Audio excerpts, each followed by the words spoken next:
ಎಲ್ಲ ಜನಗಳ ಪರಿಚಯ ಆಗಬೇಕು ಅನ್ನೋ ಉದ್ದೇಶದಿಂದ ಒಂದು ಜನಸಂಪರ್ಕ ಸಭೆಯನ್ನು ಮಾಡಿದ್ದೀವಿ. ಈ ಸಂಪರ್ಕ ಸಭೆಯ ಅಧ್ಯಕ್ಷತೆಯನ್ನು ವಹಿಸಿದ್ದಾರೆ ನಮ್ಮ PSR ಅವರಿಗೆ ನಿಮ್ಮೆಲ್ಲರ ಪರವಾಗಿ ಧನ್ಯವಾದಗಳು ಹೇಳ್ತೀನಿ, ಸ್ವಾಗತ ಬಯಸ್ತೀನಿ. ಅದೇ ರೀತಿ ಈ ಒಂದು ಜನಸಂಪರ್ಕ ಸಭೆಗೆ ಆಗಮಿಸಿರ್ತಕ್ಕಂಥ ಎಲ್ಲ ನಮ್ಮ ಉಳ್ಳಾಲ ಮಹಾನಗರದ ಎಲ್ಲ ಜನತೆಗೆ ನಮ್ಮ ಪೊಲೀಸ್ ಇಲಾಖೆ ವತಿಯಿಂದ ನಾನು ಸ್ವಾಗತವನ್ನು ಬಯಸ್ತೀನಿ.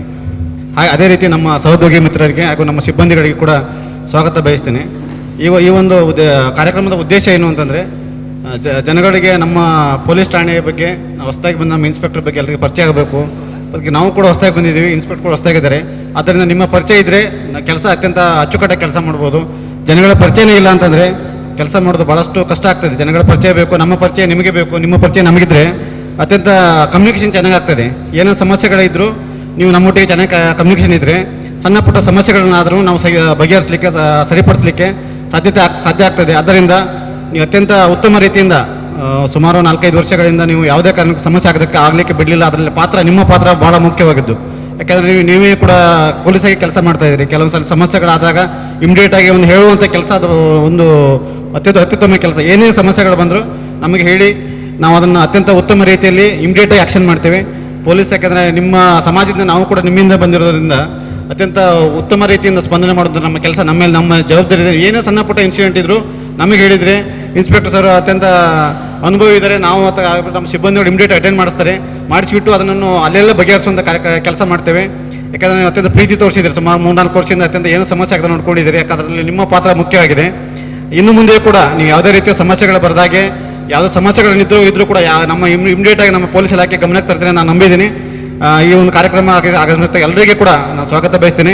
ನಮ್ಮ ಕಾರ್ಯಕ್ರಮವನ್ನು ಉದ್ದೇಶಿಸಿ ನಮ್ಮ ಇನ್ಸ್ಪೆಕ್ಟರ್ ಸರ್ ಮಾತಾಡ್ತಾರೆ. ಈ ನಾಗರಿಕ ಸಮಿತಿಯ ಸಭೆಗೆ ಆಗಮಿಸಿರುವಂಥ ಉಳ್ಳಾಳದ ಸಮಸ್ತ ನಾಗರಿಕ ಬಂಧುಗಳಿಗೆ ಸ್ವಾಗತವನ್ನು ನಾನು ಬಯಸ್ತೇನೆ. ಹೊಸದಾಗಿ ನಿಮ್ಮ ಉಳ್ಳಾಳ ಪೊಲೀಸ್ ಠಾಣೆಯ ಆರಕ್ಷಕ ನಿರೀಕ್ಷಕನಾಗಿ ನಿನ್ನೆ ದಿವಸ ಕರ್ತವ್ಯಕ್ಕೆ ವರದಿ ಮಾಡ್ಕೊಂಡಿದ್ದೀನಿ.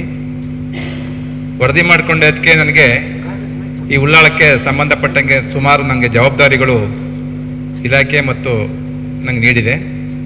ಸೊ ಈ ಜವಾಬ್ದಾರಿಯನ್ನು, ಕರ್ತವ್ಯವನ್ನು ನಾವು ಮಾಡಬೇಕಾದ್ರೆ ಪೊಲೀಸರೊಂದಿಗೆ ಜನಸಮೂಹ, ಜನಸ್ನೇಹ ಇದ್ದರೆ ಮಾತ್ರ ಉತ್ತಮವಾದಂಥ ಕೆಲಸವನ್ನು ಮಾಡೋಕ್ಕೆ ಸಾಧ್ಯ.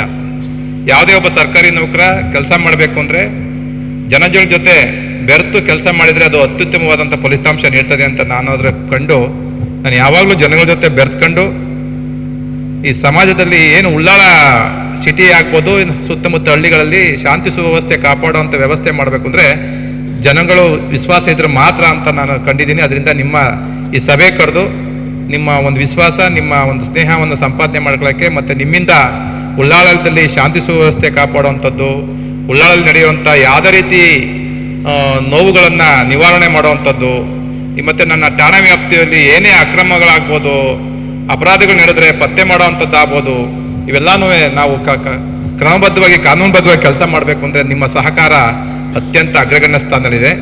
ಅದರಿಂದ ಇವತ್ತು ನಾನು ಈ ನಾಗರಿಕ ಸಮಿತಿ ಕರೆದಿದ್ದೀನಿ. ಭಾಳ ಕಡಿಮೆ ಜನಸಂಖ್ಯೆ ಕರೆದಿದ್ದಾರೆ. ನಾನು ಇದನ್ನು ಪಾರ್ಟ್ ಮಾಡಿ ಒಂದೊಂದು ಹೋಬಳಿ ವಾರು ಮಾಡೋ ಅಂಥ ಒಂದು ಗ್ರಾಮ ಪಂಚಾಯಿತಿ ಲೆವೆಲಲ್ಲೂ ಸಹ ಈ ನಾಗರಿಕ ಸಮಿತಿಯನ್ನು ಮುಂದಿನ ದಿನಗಳಲ್ಲಿ ಮಾಡ್ತೀನಿ. ಏಕೆಂದರೆ ಕಡಿಮೆ ಜನ ಬಂದಿದ್ದೀರಿ. ನಾನು ಎಕ್ಸ್ಪೆಕ್ಟ್ ಮಾಡಿದ್ದ ಒಂದು ಮೋರ್ ದೆನ್ 100 ಅಂತ ಇಟ್ಕೊಂಡಿದ್ದೆ. ಈಗ ಬರೀ ಸಿಟಿಯವ್ರು ಬಂದಿದ್ದಾರೆ ಅಂತ ನಾನಾದರೂ ಭಾವಿಸ್ತೀನಿ. ಬೇರೆ ತಲಪಾಡಿ, ಬ್ಯಾರಿ ಆ ಕಡೆ ಅಕ್ಕಪಕ್ಕ ದೂರದ ಗ್ರಾಮದವರು ಬರೋಕ್ಕಾಗಿಲ್ಲ ಅಂತ ಕಾಣುತ್ತೆ. ನೆಕ್ಸ್ಟ್ ನಾನು ಅದೇ ಸ್ಥಳಕ್ಕೆ ಹೋಗಿ ಅಲ್ಲಿ ಒಂದು ಸಭೆನ ಒಂದು ಸಮುದಾಯ ಭವನದಲ್ಲಿ ಗ್ರಾಮ ಪಂಚಾಯತಿಯಲ್ಲಿ ಆಗ್ಬೋದು, ನಗರಸಭೆಯಲ್ಲಿ ಆಗ್ಬೋದು ಕೂತ್ಕೊಂಡು ಅವ್ರಿಗೂ ಸಹ ತಿಳುವಳಿಕೆ ಹೇಳಿ ಅವ್ರ ಸಹಕಾರದಿಂದಲೂ ಸಮಗ್ರ ಉಳ್ಳಾಳ ಪೊಲೀಸ್ ಠಾಣೆ ವ್ಯಾಪ್ತಿಗೆ ಸೇರಿರುವಂಥ ಎಲ್ಲ ಗ್ರಾಮಗಳು ಶಾಂತಿ ಸುವ್ಯವಸ್ಥೆಯಲ್ಲಿ ಹೋಗುವಂಥ ನಿಟ್ಟಿನಲ್ಲಿ ನಾನು ಕೆಲಸ ಮಾಡೋಕ್ಕೆ ಆಭಾರಿಯಾಗಿದ್ದೀನಿ ಅಂತ ಈ ಸಂದರ್ಭದಲ್ಲಿ ಹೇಳ್ತಾ, ವಿಶೇಷವಾಗಿ ಉಳ್ಳಾಲ ಒಂದು ಶಾಂತಿ ಸುವ್ಯವಸ್ಥೆಗೆ ಹೆಸರಾಗಿರೋಂಥ ಸ್ಥಳ ಅಂತ ನಾನು ಭಾವಿಸ್ತೀನಿ. ಇತ್ತೀಚೆಗೆ ಯಾವುದೇ ರೀತಿ ಅಹಿತಕರಗಳು ನಡೆದಿಲ್ಲ. ಅದಕ್ಕೆ ಮೂಲ ಕಾರಣೀಭೂತರು ನೀವುಗಳು, ಇಲ್ಲಿ ವಾಸ ಮಾಡುವಂಥ ನಾಗರಿಕರು. ಇದಕ್ಕೆ ನಿಮ್ಮ ಒಂದು ಒಳ್ಳೆ ಮನಸ್ಸಿರೋದ್ರಿಂದ ಇಲ್ಲಿ ಯಾವುದೇ ರೀತಿ ಶಾಂತಿ ಸುವ್ಯವಸ್ಥೆ ಹದಗೆಡದಂಗೆ ಯಾವುದೇ ಹಬ್ಬ ಹರಿದಿನಗಳಾಗ್ಬೋದು, ಜಾತ್ರೆಗಳಾಗ್ಬೋದು, ಇನ್ಯಾವುದೇ ಸಮಸ್ಯೆಗಳಾದರೂ ಸಹ ಎಲ್ಲರೂ ಒಗ್ಗಟ್ಟಾಗಿ ಯೂನಿಯನ್ ಆಗಿರೋದಕ್ಕೆ ಇಲ್ಲಿ ಯಾವುದೇ ರೀತಿ ಶಾಂತಿ ಸುವ್ಯವಸ್ಥೆ ಹಾಳಾಗ್ದಂಗೆ, ಕೋಮು ಸೌಹಾರ್ದತೆ ಹಾಳಾಗ್ದಂಗೆ ಎಲ್ಲರೂ ಒಗ್ಗಟ್ಟಾಗಿ ಜೀವನ ಮಾಡ್ತಿರೋದು ನಿಮ್ಮ ಒಳ್ಳೆಯ ಹೃದಯವಂತಿಕೆಯನ್ನು ತೋರಿಸಿದ್ರಿಂದ ನಾನಾದರೂ ಭಾವಿಸ್ತೀನಿ.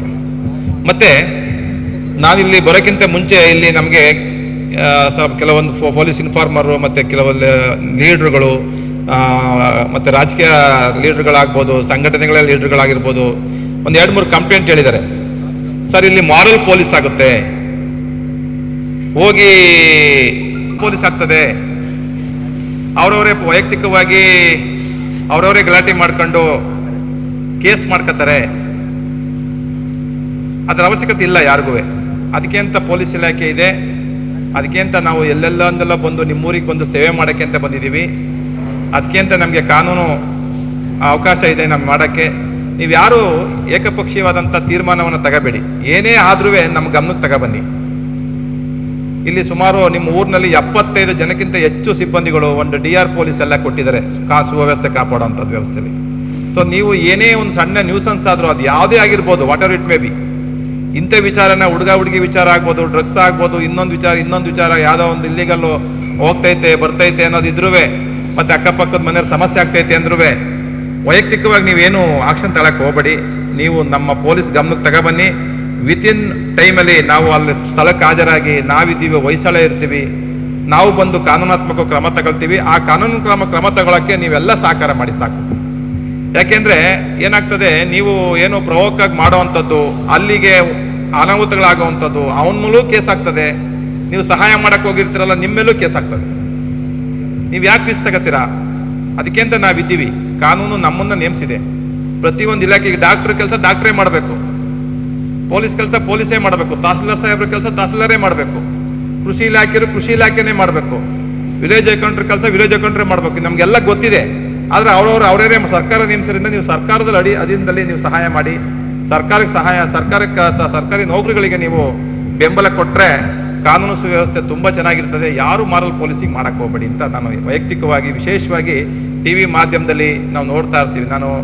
ನಾವು ಹಾಸನ ಬೆಂಗಳೂರು ಕಡೆಯವರು ಮಾಧ್ಯಮದಲ್ಲಿ ಉಳ್ಳಾಲದಲ್ಲಿ ಮಾರಲ್ ಪೊಲೀಸ್ ಆಗಿ ಗಲಾಟೆ ಘರ್ಷಣೆ ಉದ್ವಿಗ್ನ ಏನೇನೋ ಬಂದ್ಬಿಡ್ತದೆ. ಯಾವ ಉದ್ವಿಗ್ನ ಹೆಚ್ಚು ಒಂದು ನಮ್ಮೂರಿನ ಒಳ್ಳೆ ಸಮುದ್ರ ಐತೆ ಅಲ್ವಾ, ಯಾವ ಉದ್ವಿಗ್ನ ಆಗ್ತದೆ ಇಲ್ಲಿ?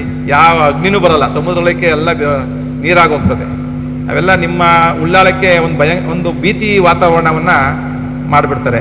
ಅದರಿಂದ ಮಾಡಕ್ಕೆ ಹೋಗಬೇಡಿ. ನಾವಿದ್ದೀವಿ, ನಾವು ಕೆಲಸ ಮಾಡ್ತೀವಿ. ಕೆಲಸ ಮಾಡೋಕ್ಕೆ ಅಂತಲೇ ಇಲ್ಲಿ ಬಂದಿದ್ದೀವಿ. ಸುಮಾರು 500 ಕಿಲೋಮೀಟರ್ನ ಬಂದಿದ್ದೀವಿ ಅಂದರೆ ನಾವು ಇಲ್ಲಿ ರೆಸ್ಟ್ ಮಾಡಕ್ಕೆ ಬಂದಿದ್ದೀವಾ? ಕೆಲಸ ಮಾಡಕ್ಕೆ ಬಂದಿದ್ದೀವಿ. ನೀವು ಕೆಲಸ ಕೊಡಿ ನಮಗೆ, ನಾವು ಕೆಲಸ ಮಾಡ್ತೀವಿ ಅಂತ ಈ ಸಂದರ್ಭದಲ್ಲಿ ಹೇಳ್ತೀನಿ. ವಿಶೇಷವಾಗಿ ಮಾರಲ್ ಪೊಲೀಸ್ಗೆ ಯಾರೂ ಸಹ ಮನಸ್ಸನ್ನು ಕೊಡಕ್ಕೆ, ಅವ್ರು ಯುವಕರಿಗೆ ಹೇಳಿ, ನೀವುಗಳು ಸೀನಿಯರ್ ಇದ್ದೀರಿ, ನಿಮ್ಮ ಮಕ್ಕಳುಗಳಿಗೆ, ನೈಬರ್ಸ್ಗಳಿಗೆ, ಯುವಕ ಶಕ್ತಿಗೆ, ಸಂಘಟನೆಗಳಿಗೆ ಹೇಳ್ತಾ ನೀವು ಅವರಿಗೆ ತಿಳುವಳಿಕೆ ಹೇಳ್ಬೇಕು, ಸೀನಿಯರ್ ಸಿಟಿಜನ್ಸು. ಇನ್ನೊಂದು ವಿಶೇಷ, ನಿಮ್ಮೂರಲ್ಲಿ ಡ್ರಗ್ಸು ನಾಟ್ ಓನ್ಲಿ ಉಳ್ಳಾಲ ಅಲ್ಲ, ಇದು ರಾಜ್ಯಾದ್ಯಂತ ಪ್ರಪಂಚಾದ್ಯಂತ ಬಂದಿದೆ. ಅದರಲ್ಲೂ ಉಳ್ಳಾಲಕ್ಕೆ ಅಂಟಿಕೊಂಡಿದೆ. ಉಳ್ಳಾಲದಲ್ಲೂ ಈ ತಾಲೂಕಲ್ಲಿದೆ. ಉಳ್ಳಾಲಲ್ಲಿ ಡ್ರಗ್ಸು ಕನ್ಸ್ಯೂಮರ್ಸ್ ಇದ್ದಾರೆ, ಪೆಡ್ಲರ್ ಇದ್ದಾರೆ. ಈಗ ನೆನ್ನೆನೂ ಒಬ್ಬ ಜಾಕೀರ್ ಅನ್ನೋ ಒಬ್ಬ ಹುಡುಗ, ಯಾವ ಊರರು, ನೆನ್ನೆ ಒಂದು ಅರೆಸ್ಟ್ ಮಾಡಿ ಕಳಿಸಿದ್ವಿ ಜಾಕೀರ್ ಅನ್ನೋ ಹುಡುಗನ. ಸೊ ಉಳ್ಳಾಲದಲ್ಲಿ ವಿಶೇಷವಾಗಿ ಡ್ರಗ್ಸ್ ಕನ್ಸ್ಯೂಮ್ಸರ್ಸ್ ಅಂದರೆ ಸೇವನೆ ಮಾಡೋರು ಜಾಸ್ತಿ ಇದ್ದಾರೆ ಹುಡುಗರು. ಈಗಲೂ ತಲಪಾಡಿ ಮತ್ತು ಕೆಲವೊಂದು ಊರುಗಳಲ್ಲಿ ಫೋನ್ ಬಂತು, ಸರ್ ಚಿಕ್ಕ ಮಕ್ಕಳುಗಳು ಪೆಪರ್ಮೆಂಟ್ ಟೈಪ್ ತಿಂತವ್ರೆ, ಅವರೆಲ್ಲ ಡ್ರಗ್ಸ್ ಇದೆ, ಅದು MDM ಇದೆ, ಅವೆಲ್ಲ ನೀವು ಹೋಗ್ಲಾಡಿಸ್ಬೇಕು ಸರ್, ಮಕ್ಕಳು ಮಾರಕ್ಕಾಗ್ತದೆ ಅಂತ ಹೇಳ್ತಾರೆ. ನಾವು ಒಬ್ಬರೇ ಕೆಲಸ ಮಾಡೋಕ್ಕೆ, ಅದಕ್ಕೋಸ್ಕರ ನಾನು ಸಿಟಿಜನ್ ಕಮಿಟಿ ಕರೆದಿರೋದು. ಪ್ರತಿ ತಿಂಗಳು ಈ ಥರ ಕಾರ್ಯಕ್ರಮ ಇರ್ತದೆ. ಪ್ರತಿ ಗಲ್ಲಿಗೂ ನಾನು ಹೋಗಿ, ಪ್ರತಿ ಶಾಲೆಗೂ ಹೋಗಿ ನಾನು ಈ ಕಾರ್ಯಕ್ರಮನ ಮಾಡ್ತೀನಿ. ದಯಮಾಡಿ ಮುಂದಿನ ಭವಿಷ್ಯ ಮತ್ತು ಉಳ್ಳಾಳದ ಒಂದು ಹೆಸರಿಗೋಸ್ಕರ ಆದ್ರೂ ನೀವೆಲ್ಲ ಸಿಟಿಜನ್ಸ್ ಏನಾರು ಒಂದು ಸೇವೆ, ಒಂದು ಊರಲ್ಲಿ ಇದ್ಮೇಲೆ ನಾವು ಊರಿಗೆ ಏನಾರು ಒಂದು ಕೊಡುಗೆ ಕೊಡಬೇಕು ಅಂದರೆ ಈ ಡ್ರಗ್ಸು ಮತ್ತು MDM ಮತ್ತು ಇವೆಲ್ಲನೂ ಏನಾರ ಮಾಹಿತಿ ಇದ್ದರೆ ಕೂಡಲೇ ಪೊಲೀಸ್ ಸ್ಟೇಷನ್ಗೆ, ಅದರಲ್ಲಿ ವಿಶೇಷವಾಗಿ ನನಗೆ ಕೊಡಿ, ಸಬ್ ಇನ್ಸ್ಪೆಕ್ಟ್ರಿಗೆ ಕೊಡಿ, ಇಲ್ಲ ನಿಮ್ಮ ಹೆಸರುಗಳು ಯಾವುದೇ ರೀತಿ ಬಹಿರಂಗ ಪಡಿಸಲ್ಲ ಅಂತ ಹೇಳ್ತಾ ಡ್ರಗ್ಸ್ ಮಾಫಿಯಾವನ್ನು ನಾವು ತಡೆಗಟ್ಟೋಣ. ಯಾಕೆಂದರೆ ನಮ್ಮದು ಊರು ಒಂದು ಬಾರ್ಡ್ರ್ ಊರಿದೆ, ಕೇರಳ ಬಾರ್ಡ್ರಲ್ಲಿದೆ. ಯಾಕೆಂದರೆ ಈ ಕೇರಳ ಬಾರ್ಡ್ರ್ ಸುಲ್ತಾನ್ ಬತ್ತೇರಿ ಆಗ್ಬೋದು, ಈ ನಮ್ದು ಇದೇ ಬಾರ್ಡ್ರ್, ಇದು ಕೊಯಮತ್ತೂರು ತಲಪಾಡಿ ಬಾರ್ಡ್ರು, ಅಲ್ಲಿ ನಾನು ಮಾಡಿರೋದೆಲ್ಲ ತಮಿಳ್ನಾಡು ಬಾರ್ಡ್ರಲ್ಲೇ ಕೆಲಸ ಮಾಡಿರೋದು. ಇದಕ್ಕಿಂತ ಮುಂಚೆ ಗುಂಡ್ಲುಪೇಟೆಲಿದ್ದೆ, ಅದು ಸುಲ್ತಾನ್ ಬತ್ತೇರಿ ಬಾರ್ಡ್ರ್ ಇತ್ತು. ಇದಕ್ಕಿಂತ ಮುಂಚೆ ನಾನು HD ಕೂಡ ಸಬ್ ಇನ್ಸ್ಪೆಕ್ಟರ್ ಆಗಿದ್ದೆ, ಅದು ಮಾನಂದವಾಡಿ ಚೆಕ್ ಪೋಸ್ಟ್ ಇತ್ತು. ಈಗ ಕಾಕತಾಳೀಯ ಈ ಊರಿಗೆ ಬಂದಿದ್ದೀನಿ, ಇಲ್ಲೂ ಕೇರಳ ಚೆಕ್ ಪೋಸ್ಟ್ ಇದೆ. ಏನೋ ನನಗೂ ಬಾರ್ಡ್ರಿಗೂ ಸಂಬಂಧ ಇದೆ ಅನ್ನಿಸ್ತದೆ. ಸುಮಾರು ಒಂದು ಅಲ್ಲಿ ಒಂದು 4 ಇಲ್ಲೊಂದು 4 8 ವರ್ಷ ಬರೀ ಕೇರಳ ಬಾರ್ಡ್ರಲ್ಲೇ ನಾನು ಕಲ್ತಿದ್ದೀನಿ. ನಮಗೂ ಕೇರಳಕ್ಕೂ ಸಂಬಂಧ ಇದೆ ಅನ್ನಿಸ್ತದೆ. ಬಟ್ ಒಳ್ಳೆ ಜನ ಇದ್ದಾರೆ ಅಲ್ಲಿ, ಒಳ್ಳೆಯವರು ಎಷ್ಟು ಇದ್ದಾರೋ ಅಷ್ಟೇ ಸ್ವಲ್ಪ ನ್ಯೂಸನ್ಸ್ ಮಾಡೋರು ಇದ್ದಾರೆ. ಬಂದು ಗಲಾಟೆ ಮಾಡಿ, ಕರ್ನಾಟಕದಲ್ಲಿ ಗಲಾಟೆ ಮಾಡಿ ಬಡ್ದು ಓಡ್ಬಿಡ್ತಾರೆ, ನಮ್ಮ ಕೈ ಸಿಗಲ್ಲ. ನೀವು ಅದಕ್ಕೋಸ್ಕರ ಹೇಳ್ತಾ ಇದ್ದೀನಿ, ಯಾವುದೇ ಹೊರ ರಾಜ್ಯದವರು ಊರಿಗೆ ಬಂದರೆ ನೀವು ಯಾವುದೇ ಅವ್ರದ್ದು ಒಂದು ಲೈಸೆನ್ಸು ಇಲ್ಲವರೇ ಒಂದು ಆಧಾರ್ ಕಾರ್ಡು ಈ ಥರ ಯಾವುದೇ ಪ್ರಮುಖ ದಾಖಲಾತಿಗಳನ್ನ ಪಡ್ಕೊಂಡು ಮನೆ ಕೊಡಿ, ಇಲ್ಲವ್ರ ಅನಾಹುತಿಗಳಾಗ್ತವೆ. ಯಾರೋ ಮೊನ್ನೆ ಒಂದು ಸಮುದ್ರ ಪಕ್ಕ ಊರು ಅಲ್ಲ ಆ ಕಡೆ ಮಾಗೆ ಅದ್ಯಾವುದು ಮಗುವೀರು ಅಂತಿದೆಯಲ್ಲ, ಮಗುವೀರು ಪಟ್ಟಣದ ಹತ್ರ ವೆಸ್ಟ್ ಬೆಂಗಾಲ್ದವರು ಒಂದು ಮನೆ ಮಾಡ್ಕೊಂಡಿದ್ದಾರೆ. ಮಾಡ್ಕೊಂಡು ಯಾರೋ ಒಬ್ರು ಕೊಟ್ಟರು, ಬ್ರೋಕರು ಮಾಡಿಕೊಟ್ಬಿಟ್ರು ಕಮಿಷನ್ ಆಸೆಗೆ. ಇವತ್ತು ಆ ಅಮ್ಮಂದು ತಲೆ ಕೂದಿದ್ದಾರೆ. ಇವತ್ತುವರೆಗೂ 2 ವರ್ಷ ಆಗಿದೆ, ಪತ್ತೆ ಆಗಿಲ್ಲ. 2 ಗಂಡಸು ಬಂದಿದ್ದಾರೆ, ಒಂದು ಹೆಂಗ್ಸ್ ಬಂದಿದ್ದಾರೆ, ತಲೆ ಕೂದು ಹೋಗಿದ್ದಾರೆ ಮಡಿವಾಳ ಪಟ್ಟಣ, ಅದರಲ್ಲಿ ಮಗವೀರ ಪಟ್ಟಣದಲ್ಲಿ. ಪ್ರೂಫ್ ಇಸ್ಕೊಂಡಿಲ್ಲ. ಯಾವ ಊರಿನವರು ಏನು ಗೊತ್ತಿಲ್ಲ. ಮರ್ಡರ್ ಆಗಿದೆಲ್ಲ ಪಾಪ. ಈಗ ಈ ಜೀವಕ್ಕೆ ಇವತ್ತು ಬೆಲೆ ಕಟ್ಟಾರೆ ಯಾರು? ಕೊಲೆ ಮಾಡಿರೋರು ಗೊತ್ತಿದ್ರು ಅವ್ರು ಯಾರು ಅಂತ ಗೊತ್ತಾಯ್ತಿಲ್ಲ. ದಯಮಾಡಿ ಮಿನಿಮಮ್ ಯಾರೇ ಅಪರಿಚಿತರು ನಮ್ಮ ಗ್ರಾಮಕ್ಕೆ ಬಂದರೆ ನೀವು ಮಿನಿಮಮ್ ಅವ್ರದ್ದು ಐಡೆಂಟಿ ಕಾರ್ಡು, ನೀವು ಯಾರು ಏನು ಅನುಮಾನ ಬಂದರೆ ಪೊಲೀಸ್ ಸ್ಟೇಷನ್ಗೆ ಕಂಪ್ಲೇಂಟ್ ಕೊಡೋ ಅಂಥದ್ದು. ಮತ್ತೆ ನಿಮ್ಮ ಮನೆ ಒಳಗೆ ಅವರು ಭಾಳ ಒಂದು ವೈಭವೀಕರವಾದಂಥ ಜೀವನ ಮಾಡ್ತಾ ಇದ್ರೆ, ಭಾಳ ದೊಡ್ಡ ಮಟ್ಟದಲ್ಲಿ ಜೀವನ ಮಾಡ್ತಿದ್ರೆ, ಅವ್ನಿಗೆ ಏನೂ ಇರಲ್ಲ, ಊರ ಕಡೆ ಬಿಸ್ನೆಸ್ ಇರಲ್ಲ, ಏನೂ ಇರಲ್ಲ. ಕಾರಲ್ಲಿ ಚಿನ್ನ ವಗೇರೆ ಕಾರಲ್ಲಿ ಸುತ್ತಾಡೋ ಅಂಥದ್ದು, ದೊಡ್ಡ ಸ್ಟಾರ್ ಹೋಟ್ಲಿಗೆ ಹೋಗಿ ಊಟ ಮಾಡೋ ಅಂಥದ್ದು, ದೊಡ್ಡ ಮಾಡ್ತಿದ್ರೆ ಅವ್ನಿಗೆ ಯಾವುದೇನೇ ಇರಲ್ಲ. ಅಂಥ ವ್ಯಕ್ತಿಗಳು ಇಂಥ ಕೆಲಸ ಮಾಡ್ತಾ ಇರ್ತಾರೆ. ಯಾವುದೋ ಡ್ರಗ್ಸ್ ಮಾಫಿಯಾದಲ್ಲಿ ತೊಡಗಿರ್ತಾರೆ. ಅದನ್ನು ನೀವು ನೋಡಿ, ನೀವು ಅಷ್ಟೆಲ್ಲ ಉಳ್ಳಾಳದಲ್ಲಿ 40-50 ವರ್ಷ ಇದ್ರೂ ನೀವು ಒಂದು ಒಳ್ಳೆ ಇದು ಮಾಡೋಕ್ಕಾಗಲ್ಲ. ಅವ್ರು ಎಲ್ಲಿಂದಲೋ ಬಂದು ಮನೆ ಮಾಡ್ಕೊಂಡು 50-45 ಸಾವಿರ ದುಡ್ಡು ಕೊಟ್ಟು ಬಾಡಿಗೆ ಕೊಟ್ಕೊಂಡು ಜೀವನ ಮಾಡ್ತಾರೆ ಅಂದರೆ ಏನೋ ಸಮಥಿಂಗ್ ರಾಂಗ್ ಇದೆ ಅಂತ ತಿಳ್ಕೊಂಡು, ಉಳ್ಳಾಳಕ್ಕೆ ಕೆಟ್ಟಷ್ಟು ಬರ್ತಾರೆ ಅಂತ ತಿಳ್ಕೊಂಡು ಅದ್ರ ಬಗ್ಗೆ ಗಮನ ಹರಿಸಿ ನಮಗೆ ಮಾಹಿತಿ ಕೊಡಬೇಕು ಅಂತ ಹೇಳ್ತೀನಿ. ಮತ್ತು ಇನ್ನೊಂದು, ರೌಡಿಗಳ ಪೆರೇಡ್ನ ಅತಿ ಶೀಘ್ರದಲ್ಲೇ ಇನ್ನೊಂದು 10-12 ದಿವಸದಲ್ಲಿ DCP ಸಾಹೇಬರು, ನಮ್ಮ ಕಮಿಷನರ್ ಸಾಹೇಬರ ನೇತೃತ್ವದಲ್ಲಿ ಉಳ್ಳಾಳದಲ್ಲಿ ಇದೇ ಗ್ರೌಂಡಲ್ಲೋ ಇಲ್ಲ ನಮ್ಮ ಬೇರೆ ಗ್ರೌಂಡಲ್ಲಿ ಮಾಡ್ತೀನಿ. ಈ ರೌಡಿ ಏನು ನಮ್ಮಲ್ಲಿ ಇದ್ದಾರೆ, ಆಕ್ಟಿವ್ ರೌಡೀಸು, ಸುಮ್ಮನೆ ರೌಡೀಸು ಅಂತ ಅಲ್ಲ, ಆಕ್ಟಿವ್ ಆಗಿ ರೌಡಿಗಳು ಇರ್ತಾರೆ. ಗಲಾಟೆ ಮಾಡೋದು, ಹೋಟ್ಲಿಗೆ ಹೋಗೋದು, ಊಟ ಮಾಡೋದು, ಬಿಲ್ ಕೊಡಲ್ಲ, ರೂಮ್ಗೆ ಹೋಗೋದು, ಅಲ್ಲೋಗಿ ರೂಮ್ ತಗೊಳ್ಳೋದು, ಬಿಲ್ ಕೊಡಲ್ಲ, ಇನ್ಯಾರೋ ಹೋಗಿ ಅಲ್ಲಿ ಹಪ್ತ ವಸೂಲಿ ಮಾಡೋದು, ಯಾರೋ ಬೇರೆ ರಾಜ್ಯದವ್ರು ಬಂದ್ರೆ ಅಲ್ಲಿ ಸಿಗಾಕೊಂಡು ಅಲ್ಲಿ ಹೊಡೆಯೋದು, ಯಾರೋ ಬೇರೆ ದೇಶ ಇದು ಒಂದು ಸ್ವಾಮಿ ಜನಾಂಗದ ಹೆಣ್ಮಕ್ಳುಗಳಿದ್ದಾಗ ಅವ್ರ ಹತ್ರ ಹೋಗಿ ದುಡ್ಡು ಕಿತ್ಕೊಂಡು ಹೊಡೆದು ಚೈನ್ ಕಿತ್ಕೊಳ್ಳೋದು, ಈ ಥರ ರೀತಿ ರೌಡಿಯಾಗಿ ನಮ್ಮಲ್ಲಿ ಪಟ್ಟಿ ಇರೋವಂಥವ್ರನ್ನ ನಾನು ಕರೆಸ್ತೀನಿ. ಅವ್ರಿಗೆಲ್ಲ ತಿಳುವಳಿಕೆ ಹೇಳ್ತೀನಿ. ಉಳ್ಳಾಳದಲ್ಲಿ ಯಾವುದೇ ರೀತಿ ರೌಡಿಸಮ್ ನಡೆಯಲ್ಲ ಅಂತ ತಿಳುವಳಿಕೆ ಹೇಳಿ ಅವ್ರಿಗೆ ವಾದ ಮಾಡಿ ಸಂಬಂಧಪಟ್ಟಂಗೆ ಕೇಸ್ ಹಾಕಿ ನಾನು ಕಳಿಸ್ತೀನಿ ಅಂತ ಮುಂದಿನ ದಿನಗಳಲ್ಲಿ ನಿಮ್ಗೆ ಭರವಸೆ ಕೊಡ್ತೀನಿ. ಮತ್ತೆ ಇನ್ನೇನು ದಿನಗಳಲ್ಲಿ ಮತ್ತೆ ಅಪರಾಧ ತಡೆ ಮತ್ತು ಪತ್ತೆ. ಪೊಲೀಸ್ ಠಾಣೆ ಅಂದಾಗ ಅಪರಾಧ ನಡೀತದೆ. ಗಲಾಟೆ, ಸಣ್ಣ ಪುಟ್ಟ ಘರ್ಷಣೆಗಳು, ಕಳ್ತನಗಳು, ಬೈಕ್ ಕಳ್ತನ ಆಗ್ಬೋದು, ಕಾರ್ ಕಳ್ತನ, ಮನೆ ಕಳ್ತನ ನಡೀತದೆ. ಅದು ಯಾರೋ ಒಬ್ಬ ಕಳ್ಳ ನೋಡಿರ್ತಾರ ನೀವು.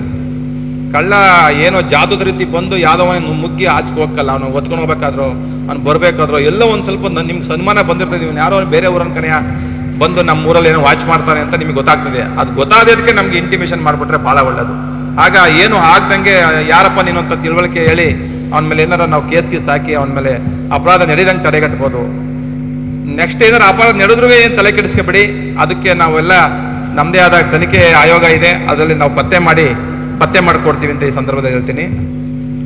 ಮತ್ತೆ ವಿಶೇಷವಾಗಿ ಸೀನಿಯರ್ ಸಿಟಿಜನ್ಸು, ನಾವು ಪ್ರಮುಖವಾಗಿ ಈ ಉಳ್ಳಾಳದಲ್ಲಿರುವಂಥ ಮೋರ್ ದೆನ್ 60 ವರ್ಷದ ಮೇಲ್ಪಟ್ಟು ಯಾರೇ ಸೀನಿಯರ್ ಸಿಟಿಜನ್ಸ್ ಇದ್ರೆ ಅವ್ರನ್ನ ವಿಶೇಷವಾಗಿ ಗೌರವಿಸಬೇಕು.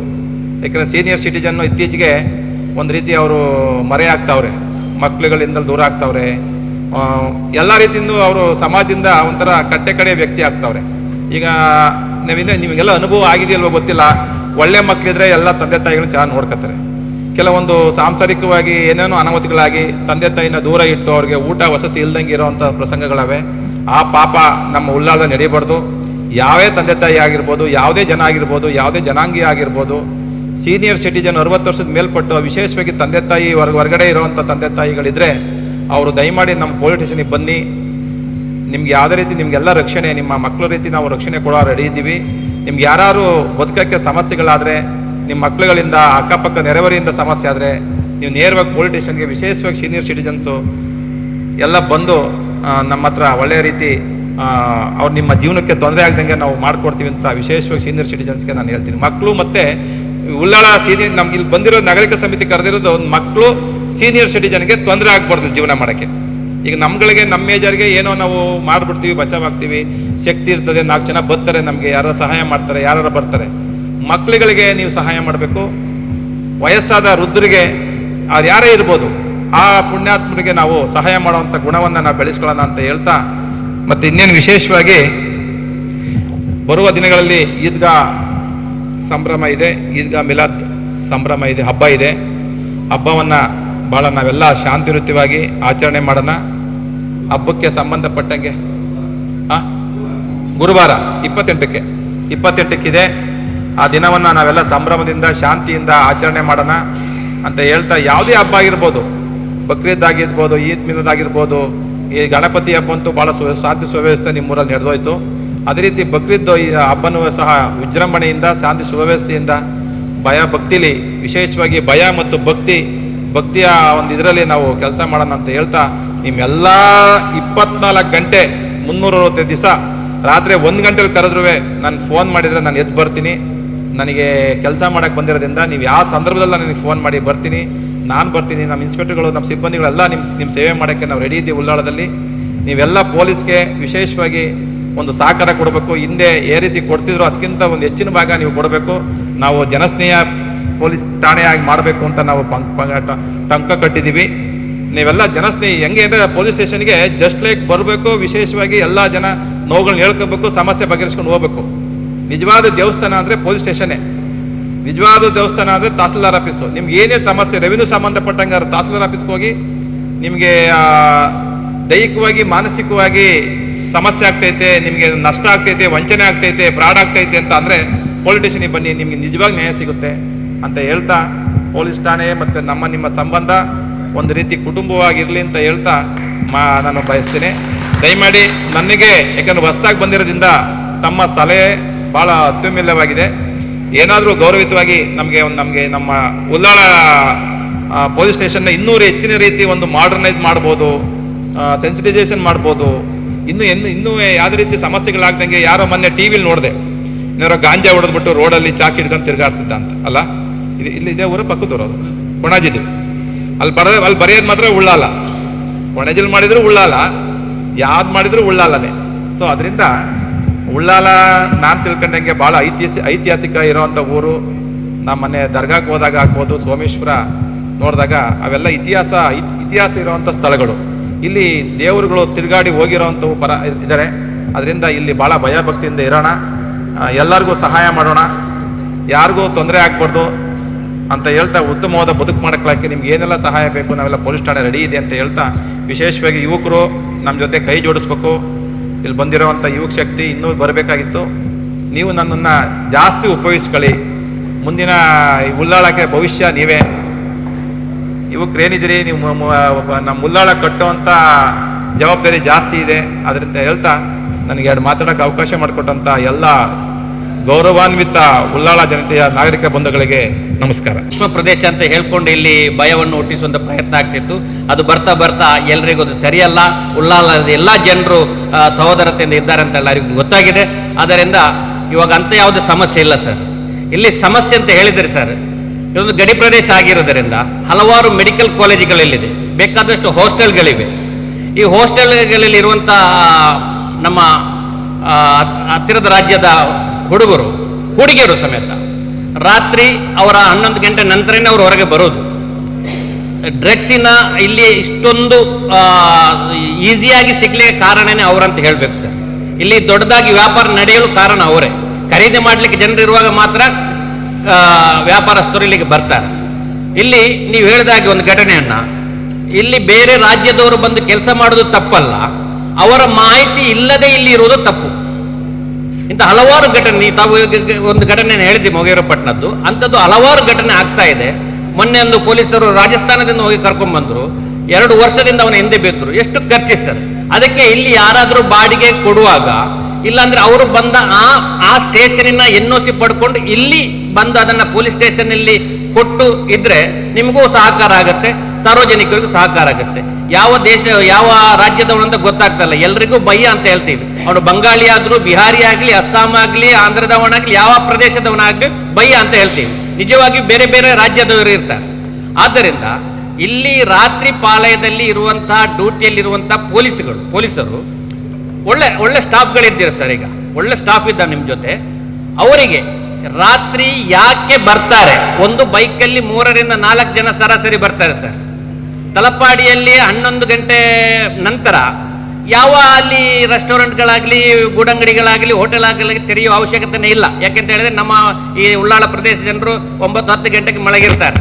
ರಾತ್ರಿ ಯಾರೋ ಬಂದು ಮಾಡಿದ ಕೆಲಸಕ್ಕೆ ನಾವು ಅದಕ್ಕೆ ಬೆಲೆ ಕೊಡಬೇಕಂತ ಪರಿಸ್ಥಿತಿ ನಿರ್ಮಾಣ ಆಗಿದೆ ಸರ್. 11 ಗಂಟೆಗೆ ಸರ್. ಅದು ಮುಂಚೆನೇ DC ಅವರು, ಕಮಿಷನರ್ ಎಲ್ಲ ಆರ್ಡರ್ ಮಾಡಿದ್ರು. ಮತ್ತೆ ಹೇಳ್ತಾರೆ ನಮಗೆ NH ಅವ್ರದ್ದು ಪರ್ಮಿಷನ್ ಇದೆ ಅಂತ. ಪರ್ಮಿಷನ್ ಇರೋದು ನಿಜನೇ, ಆದರೆ ಪರ್ಮಿಷನ್ ಸಮಸ್ಯೆ ಇರುವ ಪ್ರದೇಶಕ್ಕಲ್ಲ. ಅದು ರಾಷ್ಟ್ರೀಯ ಹೆದ್ದಾರಿಯಲ್ಲಿ ಯಾಕೆ ಈ ಗೂಡಂಗಡಿಯನ್ನು ತೆರೀಲಿಕ್ಕೆ ಪರ್ಮಿಷನ್ ಕೊಡ್ತಾರೆ ಅಂತ ಹೇಳಿದ್ರೆ, ದೂರದಿಂದ ಬರುವಂತ ಲಾರಿಯವರಿಗೆ ಒಂದು ಉಪಕಾರ ಆಗಲಿ ಅಂತ. ಅದನ್ನ ಇಲ್ಲಿ ಮಿಸ್ಯೂಸ್ ಆಗ್ತದೆ ಸರ್. ತಾವೊಂದು ರಾತ್ರಿ 12-1 ಗಂಟೆ ಸಂದರ್ಭದಲ್ಲಿ ತಮಗೆ ಒಂದು ಸಾರಿ ವಿಸಿಟ್ ಮಾಡಿದ್ರೆ ಗೊತ್ತಾಗುತ್ತೆ ಅಲ್ಲಿ ಎಷ್ಟು ಬೈಕ್ಗಳಿರ್ತವೆ, ಎಷ್ಟು ಜನರು ಸೇರಿರ್ತಾರೆ, ಯಾಕೆ ಇಲ್ಲಿ ಬರ್ತಾರೆ. ಒಂದೊಂದಕ್ಕೆ ನಿಲ್ಲಕ್ಕಾಗೋದಿಲ್ಲ ಸರ್. ಮೊನ್ನೆ ಸಹ ಒಂದು ವಿಡಿಯೋ ನೋಡಿದೆ. ನಾವು ರಾತ್ರಿ ಸುತ್ತ ಇರೋ ಕಾರಣ ನಮ್ಗೆ ಗೊತ್ತಾಗೋದಿಲ್ಲ. ಮೊನ್ನೆ ಕೂಡ ಒಂದು ವಿಡಿಯೋ ನಿಲ್ಲಕ್ಕೆ ಆಗೋದಿಲ್ಲ. ಡ್ರಿಂಕ್ಸ್ ಮಾಡಿದ್ರೆ 1-2 ಗಂಟೆ ಬಿದ್ದು ಅಲ್ಲಿ ಎದ್ದು ಹೋಗ್ತಾನೆ. ಇದು ಹಿಂಗೆ ಇರ್ತಾನೆ, ಅವನು ಏನು ಮಾಡ್ತಾನೆ ಅಂತ ಗೊತ್ತಿರೋದಿಲ್ಲ. ಅದರಿಂದ ಈ ಪ್ರದೇಶದ ಹುಡುಗರು ಈಗ ಕಾಲೇಜು ಮಟ್ಟದಿಂದ ಪ್ರೈಮರಿ ಮಟ್ಟಕ್ಕೆ ಇಳ್ಕೊಂಡು ಬಂದಿದೆ ಸರ್. ತುಂಬಾ ಭಯ ಆಗ್ತಾ ಇದೆ. ಹಲವಾರು ಮನೆ ನಾಶ ಆಗ್ತಾ ಇದೆ. ತಮ್ಮ ಅವಧಿಯಲ್ಲಿ ಇದಕ್ಕೊಂದು ಕಡಿವಾಣ ಬಿದ್ರೆ ಸರ್, ತಾವು ಬೇರೆ ಕಡೆ ಹೋದ್ರೂ ಕೂಡ ತಮ್ಮ ಹೆಸರನ್ನು ಇಲ್ಲಿ ಸ್ಮರಿಸ್ತಾ ಇರ್ತಾರೆ ಅಂತ ಹೇಳಿ ನನ್ನ ಮಾತನ್ನ. ಈಗಾಗಲೇ ಒಬ್ರು ಮಾತಾಡುವಾಗ ಸಾಧ್ಯಾಂತ ಇಲ್ಲಿನ ಸಮಸ್ಯೆಗಳನ್ನು ಹೇಳಿದ್ದಾರೆ. ಖಂಡಿತಕ್ಕೂ ಡ್ರಗ್ಸ್ ಇವತ್ತು ಪ್ರೈಮರಿ ಶಾಲೆಯ ಮಕ್ಕಳ ಹತ್ತಿರ ಹೋಗಿದೆ. ಜೊತೆಗೆ ನಾನು ನಿಮಗೆ ಇನ್ನೊಂದು ಗಮನಕ್ಕೆ ತರ್ತಾ ಇದ್ದೇನೆ. ಸೋಷಿಯಲ್ ಮೀಡಿಯಾ, ಇನ್ಸ್ಟಾಗ್ರಾಮ್, ಇದರಲ್ಲಿ ಕೂಡ ಈ ಒಂದು ಇದರ ಈ ಪಿಡುಗಿನ ಒಂದು ಛಾಯೆ ಕಾಣ್ತಾ ಇದೆ. ನಾನು ಹೀಗೆ ಕೆಲವರಲ್ಲಿ ಮಾತಾಡಿದಾಗ ಬಹುಶಃ ಅಂದರೆ ಈ ಡ್ರಗ್ಸ್ ಅಲ್ಲಿ ಇರುವುದೇ ಎಜುಕೇಟೆಡ್ ಪರ್ಸನ್ ಹೆಚ್ಚು. ಆದರೆ ನಮ್ಮ ಉಳ್ಳಾಳದಲ್ಲಿ ಸಾಮಾನ್ಯ ಜನರಿಗೂ ಅದು ಬಂದಿದೆ. ಪ್ರತಿ ಗಲ್ಲಿಯಲ್ಲಿದೆ. ತೊಕ್ಕೋಟು ರೈಲ್ವೆ ಸ್ಟೇಷನ್, ಕೆಲವು ಬಸ್ ಸ್ಟ್ಯಾಂಡ್ಗಳ ಹಿಂದೆ, ಇನ್ನು ಕೆಲವು ಮಸೀದಿ, ದೇವಸ್ಥಾನ ಇದರ ಹಿಂದೆ ಕೂಡ ಕೆಲವು ಪುಂಡ ಹುಡುಗರು ನಿಂತು ಅಸಭ್ಯ ವರ್ತನೆ ತೋರುವುದನ್ನು ಕೂಡ ನಾವು ನೋಡಿದ್ದೇವೆ. ಅದಕ್ಕಾಗಿ ಈ ಬಗ್ಗೆ ಹೆಚ್ಚು ಕಠಿಣವಾದ, ನಿಮ್ಮಲ್ಲಿ ದೂರದರ್ಶಿತ್ವ ಇದೆ ಖಂಡಿತ, ತಾಳ್ಮೆ ಅಪರೂಪದಲ್ಲಿ ಅಪರೂಪ ಪೊಲೀಸರಲ್ಲಿರೋದು. ಆದರೆ ನೀವು ತಾಳ್ಮೆಯನ್ನು ಮೊನ್ನೆ ನಾನು ಕಂಡಿದ್ದೇನೆ. 2 ಗಂಟೆಗಳಿಗೂ ಮಿಕ್ಕಿ ನೀವು ನಿಮ್ಮ ಸ್ಟಾಫ್ ಮೀಟಿಂಗ್ ಅನ್ನು ಕರೆದಿದ್ದೀರಿ. ಬಹುಶಃ ಉಳ್ಳಾಳದ ಇತಿಹಾಸದಲ್ಲಿ ಸ್ಟಾಫ್ಗಳನ್ನು ಕೂತ್ಕೊಳಿಸಿ ಅಷ್ಟು ಉದ್ದದ ಒಂದು ಮೀಟಿಂಗ್ ಮಾಡಿದ್ದು ನಾನು ಕಂಡಿಲ್ಲ. ನನ್ನೊಂದು 25-28 ವರ್ಷದ ಪೊಲೀಸ್ ಸರ್ವಿಸ್ನಲ್ಲಿ ನಾನು ಕಂಡಿಲ್ಲ. ಅದು ನಿಮ್ಮ ತಾಳ್ಮೆಯನ್ನು ನಮಗೆ ತೋರಿಸಿದೆ ಅಂತ ಹೇಳಲಿಕ್ಕೆ ನಾನು ಇಷ್ಟಪಡ್ತಿದ್ದೇನೆ. ಅದೇ ಜೊತೆಗೆ ತಮ್ಮ ಕ್ಯಾಬಿನಿಗೆ ಬಂದವರಿಗೆ, ಅವರು ಯಾರೇ ಆಗಿರಲಿ, ಕ್ಯಾಬಿನಿಗೆ ಬಂದವರಲ್ಲಿ ಮುಖತಃ ನಿಮ್ಮ ಮಾತಾಡುವಾಗ ಅವರಿಗೆ ಗೌರವ ಕೊಟ್ಟರೆ ಖಂಡಿತ ಉಳ್ಳಾಳದ ಯಾವುದೇ ಧರ್ಮಕ್ಕೆ ಸೇರಿದವರಿರಲಿ, ಯಾವುದೇ ಪಕ್ಷಕ್ಕೆ ಸೇರಿದವರಿರಲಿ, ಅವರೆಲ್ಲರೂ ಇಲ್ಲಿನ ಶಾಂತಿಯನ್ನ, ಇಲ್ಲಿನ ಸಾಮರಸ್ಯವನ್ನು ಬಯಸುವವರು. ಅವರ ಇಸಮ್ ಯಾವುದೇ ಆಗಿರ್ಬೋದು, ಆದರೆ ಅವರ ಒಂದು ಈ ಸಾಮರಸ್ಯ ಕಾಪಾಡುವಲ್ಲಿ ಎಲ್ಲ ಪಕ್ಷದವರು, ಎಲ್ಲ ಧರ್ಮದವರು ಜೊತೆ ಸೇರ್ತಾರೆ. ಆದರೆ ನಿಮ್ಮ ಆ ತಾಳ್ಮೆ, ಮೊನ್ನೆ ನೀವು ಸ್ಟಾಫ್ ಮೀಟಿಂಗ್ ಅಲ್ಲಿ ತೋರಿದ ತಾಳ್ಮೆ ಇಲ್ಲಿ ಪ್ರತಿಯೊಂದು ಸಂದರ್ಭದಲ್ಲೂ ನಿಮ್ಮಲ್ಲಿ ಎದ್ದು ಕಾಣಲಿ ಅಂತ ಕೋರ್ತಾ ಉತ್ತರೋತ್ತರ ಶುಭವನ್ನು ಕೋರ್ತಾ ನನ್ನ ಮಾತನ್ನು ಮುಗಿಸ್ತೀನಿ. ಜೈ ಹಿಂದ್ ಸರ್. ನನ್ನ ಹೆಸರು ಇಸ್ಮಾಯಿಲ್ ಲಾಲ್ ಅಂತೇಳಿ. ಮೊಟ್ಟ ಮೊದಲನೆಯಾಗಿ ತಮಗೆ ಅಭಿನಂದನೆ ಸಲ್ಲಿಸ್ತಾ ಇದ್ದೇನೆ ಸರ್. ಇಲ್ಲಿ ನೀವು ಒಂದು 2 ವಿಷಯವನ್ನು ಇಲ್ಲಿ ಪ್ರಸ್ತಾಪ ಮಾಡಿದ್ದೀರಿ. ಒಂದನೇದಾಗಿ ನಮ್ಮ ತಂದೆ ತಾಯಿಯನ್ನು ನಿರ್ಲಕ್ಷಿಸುವಂಥ ಮಕ್ಕಳು, ವೃದ್ಧೆಯರನ್ನು, ಪ್ರಾಯ ಇದಾದವರನ್ನು, ಅವರನ್ನು, ಯಾಕೋ ಬರ್ತಾ ಸೀನಿಯರ್ ಸಿಟಿಜನ್ರನ್ನು ಯಾರು ನೋವು ಪಡಿಸ್ತಾರೆ ಅವರಿಗೆ ಮಾಡುವಂಥ ತಮ್ಮ ಕಾನೂನಿನ ಕ್ರಮ. ಒಂದನೇದಾಗಿ ಅಂದರೆ ನಮ್ಮಲ್ಲಿ ತಂದೆ ತಾಯಿಯರನ್ನು ನಿರ್ಲಕ್ಷಿಸುವಂಥ ಕೆಲವು ಮಕ್ಕಳಿದ್ದಾರೆ. ತಂದೆ ತಾಯಿಯರನ್ನು ನಿರ್ಲಕ್ಷಿಸುವಂಥ ಕೆಲವು ಮಕ್ಕಳು ಖಂಡಿತವಾಗಲೂ ಅಂಥ ತಂದೆ ತಾಯಿ ಬಂದು ಯಾರು ಕಂಪ್ಲೇಂಟ್ ಕೊಡುವಂಥ ಒಂದು ಪರಿಸ್ಥಿತಿಗೂ ಬರಲಿಲ್ಲ. ಅಕಸ್ಮಾತ್ ಬಂದರೆ ತಾವು ಆ ಮಕ್ಕಳ ಮೇಲೆ ಕಠಿಣ ಕ್ರಮ, ತಮ್ಮ ಕಾನೂನಲ್ಲಿ ಏನು ಅದರಲ್ಲಿ ನೀತಿ ನಿಯಮ ಇದೆಯೋ ಅದನ್ನು ಅವರಿಗೆ ನೀವು ಕೊಡಿಸುವಂಥ ಒಂದು ವ್ಯವಸ್ಥೆ ಮಾಡಿ ಅಂತ ನಿಮ್ಮಲ್ಲಿ ನಾನು ವ್ಯಕ್ತಪಡಿಸ್ತಾ ಇದ್ದೇನೆ. ಇನ್ನೊಂದನೇದಾಗಿ ಇಲ್ಲಿ ಡ್ರಗ್ಸ್ ವಿಷಯದಲ್ಲಿ ಕೆಲವೊಂದು ವಿಚಾರ ನಿಮ್ಮ ಮುಂದೆ ಇಟ್ಟಿದ್ದಾರೆ. ನನ್ನ ಪ್ರಕಾರ ಕೆಲವರ ಅಭಿಪ್ರಾಯದಲ್ಲಿ ಕೂಡ ಇದರಲ್ಲಿ ಪೊಲೀಸರ ನಿರ್ಲಕ್ಷ್ಯನೇ ಜಾಸ್ತಿ ಇದೆ ಅಂತ ತೋರಿಸ್ತಾ ಇದ್ದಾರೆ. ಅಂದರೆ ಮಕ್ಕಳು ಒಮ್ಮೆ ಹಿಡಿತಾರೆ, ನಂತರ ಬಿಡುಗಡೆ ನಂತರ ಕೂಡ ಅದನ್ನು ಅವರು ಇಷ್ಟ ತನಕ ಮುಗಿಸಿದಂಥ ಒಂದು ಕೆಲಸ ಮಾಡಲಿಲ್ಲ. ಪದೇ ಪದೇ ಅದನ್ನು ಅವರು ಉಪಯೋಗ ಮಾಡುತ್ತಾ ಇದ್ದಾರೆ. ಅದರ ಏನು ವ್ಯಾಪಾರ ಮಾಡ್ತಾರೆ ಅದನ್ನು ಕೂಡ ಮಾಡ್ತಾ ಇದ್ದಾರೆ. ಆ ನಿಟ್ಟಿನಲ್ಲಿ ನನ್ನ ಪ್ರಕಾರ ಅವರಿಗೆ ಅವರೇ ಒಂದು ಬದಲಾವಣೆ ಮಾಡುವಂಥ ಕೆಲಸ ತಮ್ಮ ಮುಖೇನ ಆಗ್ತದ, ಇಲ್ಲದಿದ್ದರೆ ನಮ್ಮ ಜಮಾತ್ ಇದೆ, ಅಂದರೆ ಕೇಂದ್ರ ಜಮಾತ್ ಸೈಯದ್ ದರ್ಗಾ, ಅಲ್ಲಿ ಒಂದು ಆಡಳಿತ ವರ್ಗ ಇದೆ, ಅದು ಇಡೀ ಉಳ್ಳಾಲ 39, 32 ಮಸೀದಿಯ ಒಳಪಟ್ಟಂಥ ಒಂದು ಏರಿಯಾ. ಅದರ ಒಂದು ಅಡಿಭಾಗದಲ್ಲಿ ಇಲ್ಲದಿದ್ದರೆ ಇನ್ನಿತರ ಯಾವುದಾದ್ರೂ ಒಂದು ಸಂಘ ಸಂಸ್ಥೆ ಏನಾದರೂ ಒಂದು ವ್ಯವಸ್ಥೆ ಮಾಡುವಂಥ ಮೋಟಿವೇಶನ್, ಮಕ್ಕಳ ಬದಲಾವಣೆ ಬಯಸುವಂಥ, ಅವರು ಒಂದೇ ನಿಟ್ಟಿನಲ್ಲಿ ನಿಲ್ಲುವುದಿಲ್ಲ. ಎಷ್ಟೋ ಯುವಕರು ಸುಸೈಡ್ ಮಾಡಿದಂಥ ಒಂದು ವಿಷಯ ಇದೆ, ಯಾವುದರಲ್ಲಿ ಡ್ರಗ್ಸ್ ತಗೊಂಡು ಸುಸೈಡ್ ಮಾಡಿದಂಥ ಇದರಲ್ಲಿ ಕೂಡ ಇದ್ದಾರೆ. ಆದರೆ ಇದರ ಬದಲಾವಣೆ ಮಾಡಲಿಕ್ಕೆ ನಮ್ಮಿಂದಾಗುವಂಥ ಕ್ರಿಯೆ, ನಾವು ಅದಕ್ಕೆ ನಮಗೆ ಅದರ ಮೋಟಿವೇಶನ್ ಮಾಡುವಂಥ ವ್ಯವಸ್ಥೆ ನಾವು ಹೇಗೆ ಮಾಡಬೇಕಂತ ನಮಗೆ ಯಾರು ಗೊತ್ತಿಲ್ಲ. ಅದರ ಬಗ್ಗೆ ಒಂದು ಸ್ಟಡಿ ಮಾಡುವಂಥ ಒಂದು ವ್ಯವಸ್ಥೆ. ಇನ್ನೊಂದರೆ ಸರ್, ಮತ್ತೊಂದು ಇಲ್ಲಿ ಪೊಲೀಸರಿಂದ ಕೆಲವರಿಗೆ ಭಯ, ಅಂದರೆ ನಮ್ಮ ಕೆಲವರಿಗೆ ಪೊಲೀಸ್ ಸ್ಟೇಷನ್ ಕಂಡ್ರೆ ಹೆದರಿಕೆ, ಭಯ. ಅಲ್ಲಿ ಹೋದರೆ ಅಲ್ಲಿ ಹಾಗೆ ಆಗ್ತದೆ, ಹೀಗೆ ಆಗ್ತದೆ, ಅವರು ನಮಗೆ ಇದು ಕೊಡೋದಿಲ್ಲ. ಎಲ್ಲರನ್ನು ಅಪರಾಧಿ ಸ್ಥಾನದಲ್ಲಿ ನೋಡಬೇಡಿ. ಯಾಕೆಂತ ಹೇಳಿದರೆ ಕೆಲವೊಂದು ಮಸೀದಿಯವರು ಬರ್ಬೋದು, ಇಲ್ಲದ್ರೆ ಕೆಲವೊಂದು ದೇವಸ್ಥಾನದ ಅದರ ಅಲ್ಲಿ ಆಡಳಿತ ಮಾಡುವಂಥ ಕೆಲವರು ಬರ್ಬೋದು. ಆದರೆ ಅವರಿಗೆ ಬಂದರೆ ಅವರನ್ನು ಕೂಡ ಅಪರಾಧಿ ಸ್ಥಾನದಲ್ಲಿ ನೋಡ್ತಾರಂತೆ ಎಂಬ ಭಾವನೆ ಇದೆ. ಅದನ್ನೊಂದು ಹೋಗಲಾಡಿಸುವಂಥ ಒಂದು ಕೆಲಸ ಮಾಡಿ ಅಂತ ನಿಮ್ಮಲ್ಲಿ ಅಭಿಲಾಷೆ ಮಾಡ್ತಾ ಇದ್ದೇನೆ. ಹೆಸರು ಜಾಕೀರ್ ಇಕ್ಲಾಸ್ ಅಂತ. ಬಾಲಕೃಷ್ಣ ಸರ್ ಅವರಿಗೆ ಉಳ್ಳಾಲದ ನಾಗರಿಕರ ಪರವಾಗಿ ಸ್ವಾಗತಿಸ್ತಾ ಅಭಿನಂದನೆಗಳನ್ನು ಸಲ್ಲಿಸುತ್ತಿದ್ದೇನೆ. ಇಲ್ಲಿ ಈಗ 3 ಮಾತಾಡಿದರು. 3 ಕೂಡ ಮಾದಕ ವ್ಯಸನದ ಬಗ್ಗೆ ಪ್ರಸ್ತಾಪಿಸಿದ್ದಾರೆ. ಇದಕ್ಕಿಂತ ಮುಂಚೆ ಇದೇ ಸಭಾಂಗಣದಲ್ಲಿ ಮಂಗಳೂರು ಪೊಲೀಸ್ ಆಯುಕ್ತರು ಕುಲದೀಪ್ ಕುಮಾರ್ ಜೈನ್ ಹಾಗೂ ಇಲ್ಲಿಯ ಉಳ್ಳಾಳ ಪೊಲೀಸ್ ಠಾಣಾ ಇನ್ಸ್ಪೆಕ್ಟರ್ ಸಂದೀಪ್ ರವರ ಮುಖೇನ ಇಲ್ಲಿ ಒಂದು ಜನಸಂಪರ್ಕ ಸಭೆ ನಡೆದಿತ್ತು. ಆದರೆ ಕೇವಲ ಜನಸಂಪರ್ಕ ಸಭೆ ಮಾತ್ರ ನಡೆದದ್ದು, ಯಾವ ಒಂದು ವಿಚಾರವು ಕಾರ್ಯಗತವಾಗಿ ನಡೆಯಲಿಲ್ಲ. ನಿಮ್ಮ ಬಗ್ಗೆ ಒಳ್ಳೆಯ ಪ್ರಶಂಸೆಯ ಮಾತನ್ನು ಈಗ ನಮ್ಮ ಫಾರೂಕ್ ಉಳ್ಳಾಲ್ ರವರು ಹೇಳಿದರು. ನೀವು ಅದನ್ನು ಉಳ್ಳಾಳದ ಜನತೆಗೆ ಮಾಡಿ ತೋರಿಸ್ತೀರಂತ ನಾನೊಂದು ನಿಮ್ಮ ಮೇಲೆ ಒಂದು ಅಭಿಮಾನವನ್ನು ಇಡುತ್ತೇನೆ ಇನ್ನು ಮುಂದಕ್ಕೆ. ಈ ಡ್ರಗ್ಸ್ ಬಗ್ಗೆ, ಮಾದಕ ದ್ರವ್ಯ ವ್ಯಸನದ ಬಗ್ಗೆ ಇದಕ್ಕಿಂತ ಮುಂಚೆ ನಾವು ಅನೇಕ ರೀತಿಯ ಕಾರ್ಯಕ್ರಮಗಳನ್ನು ಹಮ್ಮಿಕೊಂಡಿದ್ದೆವು. ಇಲ್ಲಿ ಒಂದು ಸಲಹೆ ಇವರು ಕೇಳಿದ, ಈಗ ಇಸ್ಮಾಯಿಲ್ ರವರು ಹೇಳಿದಂತೆ, ಇಲ್ಲಿನ ಪ್ರೌಢಶಾಲೆ ಹಾಗೂ ಕಾಲೇಜ್, ಯಾವುದೆಲ್ಲ ಕಾಲೇಜ್ ಇದೆಯಾ ಅಲ್ಲಿ ಅವರ ಪೇರೆಂಟ್ಸ್ ಮತ್ತು ಸ್ಟೂಡೆಂಟ್ಸ್ ಅವರನ್ನು ಒಂದು ಜಾಗದಲ್ಲಿ ಜೊತೆಗೂಡಿಸಿ ಉಳ್ಳಾಳದ ಸ್ಥಳೀಯ ಸಂಘಟನೆಗಳು, ಸಂಘ ಸಂಘಟನೆಗಳ ಮೂಲಕ ಹಾಗೂ ಇದು ಸಂಪನ್ಮೂಲ ವ್ಯಕ್ತಿಗಳ ಮೂಲಕ ಈ ಮಾದಕ ದ್ರವ್ಯ ವ್ಯಸನದ ವಿರುದ್ಧ ಹೇಗೆ ಅಭಿಯಾನವನ್ನು ಮಾಡಬೇಕು ಎಂಬುದನ್ನು ಜನರಿಗೆ ಜಾಗೃತಿ ಮೂಡಿಸುವ ಒಂದು ಕಾರ್ಯಕ್ರಮವನ್ನು ತಾವು ನೆರವೇರಿಸಿಕೊಡಬೇಕು. ಇದಕ್ಕಿಂತ ಮುಂಚೆ ನಾನು ಒಂದು ವಿಷಯವನ್ನು ಹೇಳಿದೆ. ಇಲ್ಲಿ ಈ ಅಕ್ರಮವಾಗಿ ಮರಳು ಸಾಗಾಟನೆ ನಡೆಸಿ ಅದನ್ನು ಗಣಿ ಸಂಪನ್ಮೂಲ ಇದರ ಮುಖಾಂತರ ಪೊಲೀಸ್ ಇಲಾಖೆಯವರು ಮುಟ್ಟುಗೋಲು ಹಾಕಿ ಅನೇಕ ವಾಹನಗಳನ್ನು ತಾವು ಈಗ ಹೊಸತಾಗಿ ನೇಮಕೊಂಡಿದ್ದೀರಿ. ಈಗ ಅವು ರಸ್ತೆಯಲ್ಲಿ ಹೋಗುವಾಗ ನಾವು ನೋಡಿರ್ಬೋದು, ಅಬ್ಬಕ್ಕ ಸರ್ಕಲ್ನಿಂದ ಇಲ್ಲಿ ಹಜರತ್ ಶಾಲೆಯವರೆಗೆ ಅನೇಕ ಈ ಮುಟ್ಟುಗೋಲು ಹಾಕಿದಂಥ ವಾಹನಗಳನ್ನು ಅಲ್ಲಿ ನಿಲ್ಲಿಸದಾಗಿದೆ. ಅದನ್ನು ಇಷ್ಟರವರೆಗೆ ತೆರವುಗೊಳಿಸಲಿಲ್ಲ. ಅದನ್ನು ಪೊಲೀಸ್ ಇಲಾಖೆಯ ಇಲ್ಲದಿದ್ದರೆ ಗಣಿ ಇಲಾಖೆಯ ಯಾರ್ಡ್ನಲ್ಲಿ ಅದನ್ನು ಇಡಬೇಕಾಗಿ ನಾನು ತಮ್ಮ ಮೂಲಕ ಒಂದು ವಿನಂತಿಯನ್ನು ಮಾಡ್ತೇನೆ. ನಾನು ಅನೇಕ ವರ್ಷಗಳಾಯ್ತು ಇಲ್ಲಿ ಅದು ಕೊಳೆಯುತ್ತಿರುವುದು. ಇಲ್ಲಿ ಉಳ್ಳಾಳ ಒಂದು ಸುಂದರವಾದ ನಾಡು. ಜನರು ಉಳ್ಳಾಳ ದರ್ಗಾ, ಅದೇ ರೀತಿ ಸೋಮೇಶ್ವರ ಈಗ ದೇವಸ್ಥಾನ ಇದೆ, ವಾಯು ವಿಹಾರಕ್ಕೋಸ್ಕರ ಸಮುದ್ರ ತಡಕ್ಕೆ ಬರುತ್ತಾರೆ ಜನರು.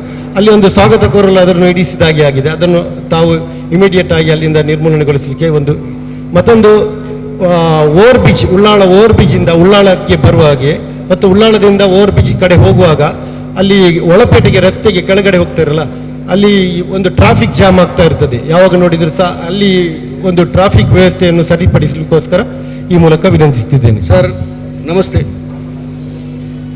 ಸರ್, ನೀವು ಮೊದಲು ಮಾಡಿದ ಭಾಷಣ ಅದರಲ್ಲಿ ಪೂರ್ತಿ ಅರ್ಥ ಉಂಟು ಈ ಸಭೆದು. ಏನೆಲ್ಲ ಆಗಬೇಕು, ನಾವೆಂತ ಮಾತಾಡಿದರೂ ಅದು ನೀವು ಮೊದಲೇ ಮಾತಾಡಿ ಇಟ್ಟಿದ್ದೀರಿ, ಅದು ತುಂಬ ಸಂತೋಷ ಅಷ್ಟೇ. ಮತ್ತು ಏನು ಹೇಳುವುದೇನೆಂದರೆ, ಈಗ ನಮಗೆ ಒಂದು ನಿಮ್ಮಲ್ಲಿ ತುಂಬ ಜವಾಬ್ದಾರಿ ಕಾಲಕ್ಕೆ ನೀವು ಬಂದಿದ್ದೀರಿ.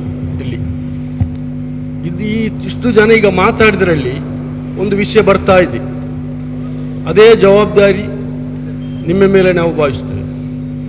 ಅದೇನೆಂದರೆ ಒಂಥರ ಸುಳಿಗಾಲಿ ಥರ. ಆ ಸುಳಿಗಾಲಿ ಎಷ್ಟು ಮನೆ ಕುಸಿಯುತ್ತಾ ಇದೆ ಅಂದರೆ ಅದು ನಮಗೆ ಹೇಳಲಿಕ್ಕೆ ಬರಲ್ಲ. ಸುಳಿಗಾಲಿ ಥರ ಅದು ಯಾವ ರೀತಿಯೆಲ್ಲ ಮನೆ ಕುಸಿಯುತ್ತಾ ಇದೆ ಅಂದರೆ ಗೊತ್ತಾಗಲ್ಲ. ಆ ಗಾಳಿ ಅಲ್ಲಿರ್ತದೆ, ಪುನಃ ಇಲ್ಲಿಗೆ ಬರ್ತದೆ. ಅಲ್ಲಿ ಆ ಗಾಳಿ ಎಲ್ಲಿಗೆ ತಾಗಿತು ಆ ಮನೆ ಕುಸಿದಂತ ಅರ್ಥ. ಆ ಗಾಳಿಯನ್ನು ಈ ಉಲ್ಲಾಲದಿಂದ ನೀವು ಓಡಿಸಬೇಕು. ಅದೇ ನಿಮಗೆ ಕೊಡುವಂಥ, ನಾವೆಲ್ಲರೂ ಸೇರಿ ಕೊಡುವಂಥ ದೊಡ್ಡ ಜವಾಬ್ದಾರಿ. ಕರೆಕ್ಟ್. ಹೇಗೆ ಅಂದರೆ ಒಳ್ಳೆ ರೀತಿಯಲ್ಲಿರುವ ಮನೆ ಆ ಸುಳಿಗಾಲಿ ಬಂದು ಕುಸಿತದ ಇಡೀ ಸಂಸಾರವೇ ಹಾಳಾಗ್ತದೆ. ಆ ರೀತಿಯ ಪರಿಸ್ಥಿತಿಯಲ್ಲಿ ಈಗ ದೇಶದಿಂದ ಬಂದದ್ದೇ ಈಗ ಉಲ್ಲಾಳದಲ್ಲಿ ಅದು ಆ ಸುಳಿಗಾಲಿ ಸುಳಿತಾ ಇದೆ. ಅದಾಗಿದೆ ನಿಮ್ಮ ದೊಡ್ಡ ಜವಾಬ್ದಾರಿ.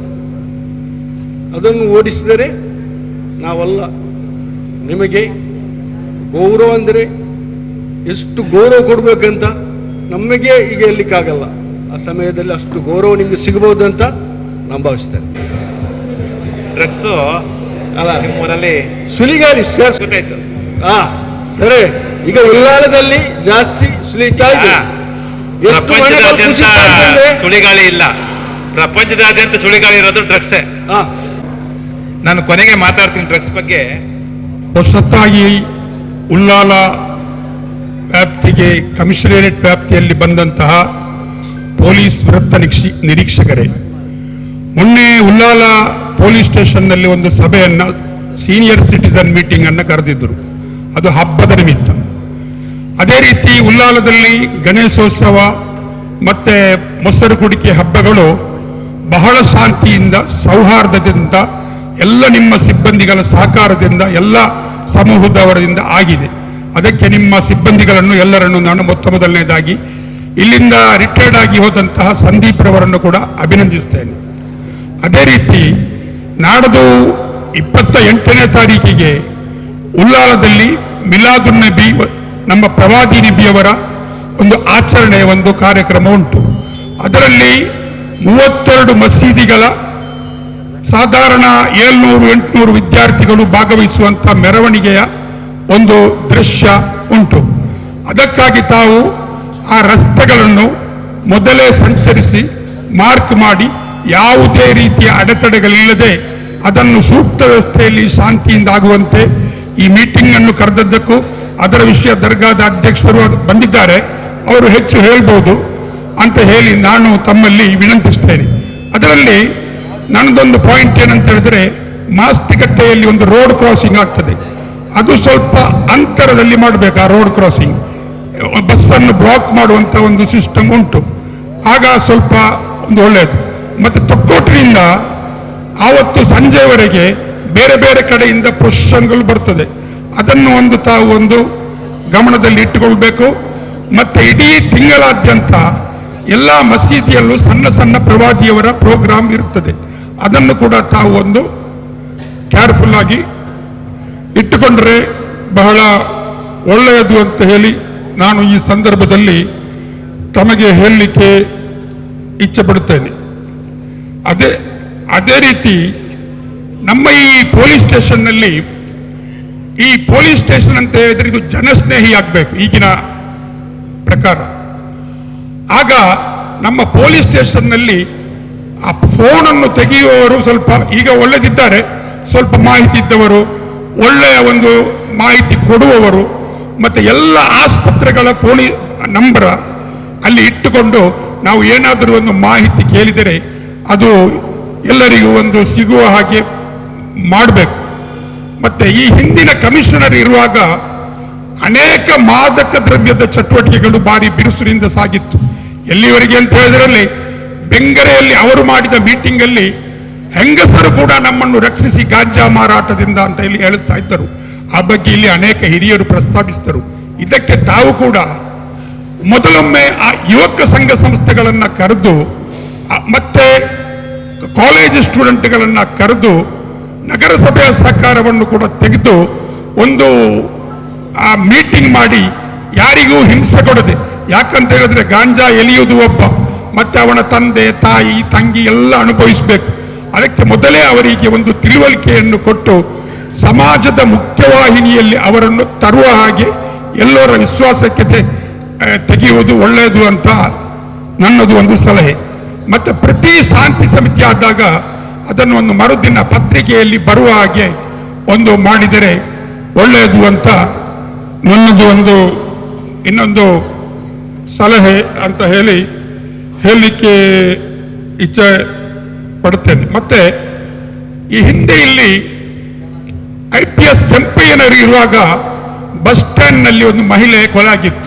It is the old history in Ullal. ಕೆಂಪಯ್ಯನವರಿರುವಾಗ ಉಲ್ಲಾಲದ ಬಸ್ ಸ್ಟ್ಯಾಂಡ್ ನಲ್ಲಿ ಒಬ್ಬಳು ಮಹಿಳೆ ಒಬ್ಬಳು ಗಂಡಸು ಕೂತ್ಕೊಳ್ತಾರೆ. ಅವರನ್ನು ಮಹಿಳಾ ಪೊಲೀಸ್ ಕಳಿಸಿ ಆದರೂ ಅವರು ಸ್ವಲ್ಪ ಡ್ರಿಂಕ್ಸ್ ತಗೊಳ್ತಾರೆ. ಅವರಿಗೆ ಕೂಡ ಕೇಳಿದರೆ ನಮಗೆ ಮನ ಇಲ್ಲ ಹಾಗೆ ಅಂತ ಹೇಳ್ತಾರೆ. ಆದರೆ ರಾತ್ರಿ ಆದ ನಂತರ ಅವರನ್ನು ಅಲ್ಲಿ ಬಿಡುವುದು ಅಷ್ಟು ಸರಿ ಕಾಣುವುದಿಲ್ಲ ಅಂತ ಒಂದು ಸಲಹೆ. ಆಫ್ಟರ್ ನೈಟ್ ಮತ್ತೆ ಇನ್ಸ್ಪೆಕ್ಟ್ರೆ ಉಲ್ಲಾಲ ಆರಂಭವಾಗುವುದು ಪೊಲೀಸ್ ಸ್ಟೇಷನ್ನ ಮಟ್ಟಿಗೆ 5 ಗಂಟೆಯ ನಂತರ.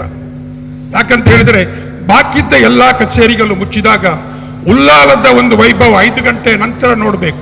ಇಲ್ಲಿ ಕ್ರೈಮ್ಸ್ಗಳು ಅದು ಇದು ಯಾವುದೇ ಬಯೋಡಾಟಾ ತೆಗೆದು ನೋಡಿದ್ರೆ, ಆದ್ದರಿಂದ ತಾವೇ ಖುದ್ದು ರೌಂಡ್ಸ್ ಅನ್ನ ಒಂದು ನಿಗಾ ವಹಿಸಬೇಕು. ಮತ್ತೆ ನಮ್ಮ ತರುಣ ಪೊಲೀಸರಿಗೆ ಒಂದು ಸಲಹೆ ನನ್ನದು, ಈಗ ಮೊಬೈಲ್ನ ಕಾಲ, ಇಂಟರ್ನೆಟ್ನ ಕಾಲ, ಆದರೆ ಬಂದೋಬಸ್ತಿನಲ್ಲಿ ಸಲಹೆ ಮಾತ್ರ. ಇಡೀ ದಿನ ಮೊಬೈಲಲ್ಲಿ ಇರುವಾಗ ಅವರ ಗಮನ ಡ್ಯೂಟಿಯ ಕಡೆಗೆ ಇರ್ತದಾ ಇಲ್ವೋ ಅಂತ ಹೇಳಿ ಒಂದು ಸಲಹೆ. ಮತ್ತೆ ಪೊಲೀಸ್ ಇಲಾಖೆ ಜನಸ್ನೇಹಿ ಮತ್ತಷ್ಟು ಆಗಬೇಕಾದರೆ ಹಣಕಾಸಿನ ವಿಚಾರ ಅದರಲ್ಲಿ ಕೂಡ ಸ್ವಲ್ಪ ದೂರ ಮಟ್ಟಿಗಿಟ್ಟರೆ ಅವಳು ಕಾಸುಗೊರಡಿಗೆ ಈ ರೀತಿಯ ಶಬ್ದಗಳು ಬಾರದ ಹಾಗೆ ಸ್ವಲ್ಪ ಮಟ್ಟಿಗೆ ಒಂದು ಅವರಿಗೊಂದು ಸಲಹೆ ನಿಮ್ಮ ಈ ಇದರಲ್ಲಿ ಕೊಟ್ಟರೆ ಜನರು ಮತ್ತಷ್ಟು ಪೊಲೀಸ್ ವ್ಯವಸ್ಥೆಯನ್ನು ನಂಬುತ್ತಾರೆ. ಪೊಲೀಸ್ ಅಂತ ಹೇಳಿದ್ರೆ ಪಿ ಅಂತ ಹೇಳಿದ್ರೆ ಪೊಲೈಟ್ನೆಸ್, ಓ ಅಂತ ಹೇಳಿದ್ರೆ ಆರ್ಡರ್, ಎಲ್ ಅಂತ ಹೇಳಿದ್ರೆ ಲಾಯಲ್ಟಿ, ಐ ಅಂತ ಹೇಳಿದ್ರೆ ಇನ್ಸ್ಪೆಕ್ಷನ್, ಸಿ ಅಂತ ಹೇಳಿದ್ರೆ ಕಮಾಂಡಿಂಗ್, ಇ ಅಂತ ಹೇಳಿದ್ರೆ ಇನ್ಸ್ಪೆಕ್ಷನ್. ಇದರಲ್ಲಿ ನಂಬಿಕೆ ಇಟ್ಟವ I am a senior citizen, I am Mohammed Mukhacheri, my name ಅಂತ ಹೇಳಿ. ಮತ್ತೆ ಈ ಮೀಟಿಂಗ್ ಉಂಟಲ್ಲ, ಈ ಮೀಟಿಂಗ್ ಅನ್ನು you call for the every month, ಅದು ಒಂದು ಮಾಡಿದರೆ ಎಲ್ಲರಿಗೂ ಅನುಕೂಲ ಆಗ್ತದೆ. ಮತ್ತೆ ಈಗಿನ ಯುವಕರ ಅಭಿಪ್ರಾಯಗಳನ್ನು ಹೆಚ್ಚೆಚ್ಚು ತೆಗೆದುಕೊಳ್ಳಿ, ಆಗ ಅದು ಸೂಟ್ ಆಗ್ತದೆ. ಈಗ ಇಂಟರ್ನೆಟ್ನ ಟೈಮ್, ವಾಟ್ಸಪ್ನ ಟೈಮ್, ಅವರಲ್ಲಿ ಹೆಚ್ಚು ಸಾಮಾಜಿಕ ಜಾಲತಾಣದ ವಿಷಯಗಳು ಇರ್ತದೆ ಅಂತ ಹೇಳಿ ನಾನು ನಿಮಗೆ ಹೇಳಲಿಕ್ಕೆ ಬಯಸ್ತೇನೆ. ಮಾನ್ಯ ಇನ್ಸ್ಪೆಕ್ಟ್ರೆ, you are giving very good opportunity. ನೀವು ಒಳ್ಳೆಯ ಒಂದು ಸೇವೆಯನ್ನ ಮಾಡಿ ಇಲ್ಲಿಂದಲೇ ನೀವು ಮುಂಚೆ ACP ಆಗಿ ಹೋಗಬೇಕು, ಇಲ್ಲಿ ಬಂದವರೆಲ್ಲ ACP ಆಗಿ ಹೋದವರೇ ಅಂತ ಹೇಳಿ ಇಲ್ಲಿಯ ಇದು ನೋಡುವಾಗ ಅದಕ್ಕೆ you take the good name, all the success, thank you. ನೀವು ಬಂದ ಕೂಡಲೇ ಈ ಮೀಟಿಂಗ್ ಕರೆದಿದ್ದೀರಿ. ನಾ ಬೆಳಿಗ್ಗೆ ಆಲೋಚನೆ ಮಾಡಿದ್ದೆ ಸ್ಟೇಷನ್ಗೆ ಬಂದು ಒಮ್ಮೆ ಹೇಳಬೇಕು ಅಂತ. Thank you one and all. ಇದ್ದೀನಿ. ಓಕೆ, ನೆಕ್ಸ್ಟು ವಿತಿನ್ 15 ಡೇಸ್ ಒಳಗೆ ಈ ಉಲ್ಲಾಳ ಸಂಬಂಧಪಟ್ಟಂಥ ಯುವಕ ಶಕ್ತಿ, ವಿಶೇಷವಾಗಿ ಸಂಘಟನೆಗಳು, ಎಲ್ಲ ಸಂಘಟನೆಗಳಾಗ್ಬೋದು, ಮತ್ತು ಯುವಕ ಶಕ್ತಿ ಸಂಘಟನೆಯಲ್ಲದೆ ಹೊರತುಪಡಿಸಿ ಯುವಕ ಶಕ್ತಿ ಯಾವುದೇ ನಮ್ಮ ಉಲ್ಲಾಳ ಸಂಬಂಧಪಟ್ಟಂಥ ಎಲ್ಲ ಯಂಗ್ಸ್ಟಾರ್ಸ್ ಸಭೆ ಕರಿತೀನಿ. ನಮ್ಮ ಉಲ್ಲಾಳದ ಯಂಗ್ಸ್ಟಾರ್ಸು ಮನ್ಸು ಮಾಡಿದರೆ ಈ ಗಾಳಿ ಗೂಳಿ ಅಂತ ಹೇಳಿದ್ರಲ್ಲ ಅವೆಲ್ಲ ಓಡೋಗ್ತವೆ. ಯಾಕಂದರೆ ಹೆಚ್ಚಿನ ಮಾಹಿತಿ ಅವ್ರಿಗೆ ಗೊತ್ತಿರ್ತದೆ. ಇಲ್ಲಿ ನಮ್ಮ ಠಾಣಾ ವ್ಯಾಪ್ತಿಯಲ್ಲಿರುವಂಥ ಆಟೋ ಡ್ರೈವರ್ಸ್ಗಳಾಗ್ಬೋದು, ಅವರೆಲ್ಲನೂ ಒಟ್ಟಿಗೆ ಸೇರಿ ಯುವಕ ಶಕ್ತಿ ಸೇರಿ ವಿತಿನ್ 20 ಡೇಸ್ ಒಳಗೆ ನಾನು ಒಂದು ಪ್ಲ್ಯಾನ್ ಮಾಡಿ ಸಭೆ ಕರೆದು ಆ ಸಭೆಯಲ್ಲಿ ಅವ್ರಿಗೆ ಹೆಚ್ಚು ಅವೇರ್ನೆಸ್ ಮಾಡುವಂಥ ಸಂಪನ್ಮೂಲ ವ್ಯಕ್ತಿಗಳನ್ನು ಕರೆಸಿ ಆ ಯುವಕರಿಗೆ, ನಮ್ಮ ಯುವಕ ಶಕ್ತಿಗೆ ನಾನು ಅವರಿಗೆ ಒಂದು ಒಳ್ಳೆ ಒಂದು ಪ್ರವಚನ ಕೊಡಿಸ್ತೀನಿ. ಆ ಮೂಲಕ ಒಂದು ತಿಳುವಳಿಕೆ ಆದಮೇಲೆ ಆಟೋಮೆಟಿಕ್ ಆಗಿ ಕೆಲಸ ಆಗೇ ಆಗುತ್ತೆ. ಮನುಷ್ಯಂಗೆ ತಿಳುವಳಿಕೆ ಬಂದಮೇಲೆ ಕೆಲಸ ಮಾಡೇ ಮಾಡ್ತಾನೆ. ತಿಳುವಳಿಕೆ ಇಲ್ಲ ಅಂದರೆ ಕೆಲಸನೇ ಮಾಡೋಕ್ಕಾಗಲ್ಲ. ಡ್ರಗ್ಸು ಅಂದ್ರೆ ಏನು, MDM ಅಂದ್ರೆ ಏನು, ಅದರಿಂದ ಏನು ಅಪಾಯ ಆಗ್ತದೆ, ಮಕ್ಕಳಿಗೇನು ಪರಿಣಾಮ ಬೀಳ್ತದೆ, ಸಮಾಜಕ್ಕೇನು ಪರಿಣಾಮ ಬೀಳುತ್ತೆ, ಉಲ್ಲಾಳಕ್ಕೇನು ಪರಿಣಾಮ ಬೀಳುತ್ತೆ, ಎಕನಾಮಿಕಲಿ ಎಷ್ಟು ಲಾಸ್ ಆಗುತ್ತೆ, ಉಲ್ಲಾಳ ಅಭಿವೃದ್ಧಿ ಆಗೋದ್ರಲ್ಲಿ ಹಾಳಾಗೋದ್ರಲ್ಲಿ ಡ್ರಗ್ಸು ಎಷ್ಟೆಲ್ಲ ಕಾರ್ಯ ಪ್ರವೃತ್ತಿ ಆಗ್ತದೆ ಅನ್ನೋದು ನಿಮಗೆ ತಿಳುವಳಿಕೆ ಹೇಳಬೇಕು. ಎಲ್ಲಿ ಡ್ರಗ್ಸ್ ಇರುತ್ತೆ ಅಲ್ಲಿನ ಒಂದು ಪ್ರದೇಶ ಅಭಿವೃದ್ಧಿ ಕುಂಠಿತ ಆಗ್ತದೆ, ಎಕನಾಮಿಕಲಿ ವೀಕ್ ಆಗ್ತದೆ. ಡ್ರಗ್ಸ್ ಸೇವಿಸೋರು ಮನೆ ಕತ್ತನೆ ಕೆಲಸ ಮಾಡಲ್ಲ, ಕುಟುಂಬಗಳು ಸಂಕಷ್ಟಕ್ಕೆ ಹೋಗ್ತವೆ ಅನ್ನೋದನ್ನು ತಿಳುವಳಿಕೆಯನ್ನು ನಾನು ಮೊದಲು ಕೊಡಿಸ್ತೀನಿ ಯುವಕ ಶಕ್ತಿಗೆ. ಅವ್ರ ಮೂಲಕ ನಾನು ಒಬ್ಬನೇ ಪೊಲೀಸ್ ಜೊತೆಗೆ ನಮ್ಮ ಸಮಗ್ರ ಉಲ್ಲಾಳದ ಯುವಶಕ್ತಿ ನಾನು ಕಟ್ಕೊಂಡು ಖಂಡಿತ ನನ್ನ ಕೈಲಿ ಆದಷ್ಟು ಕೈ ಮೀರಿ ಕೆಲಸ ಮಾಡುವಷ್ಟು ವ್ಯವಸ್ಥೆ ನಾನು ಮಾಡ್ತೀನಿ.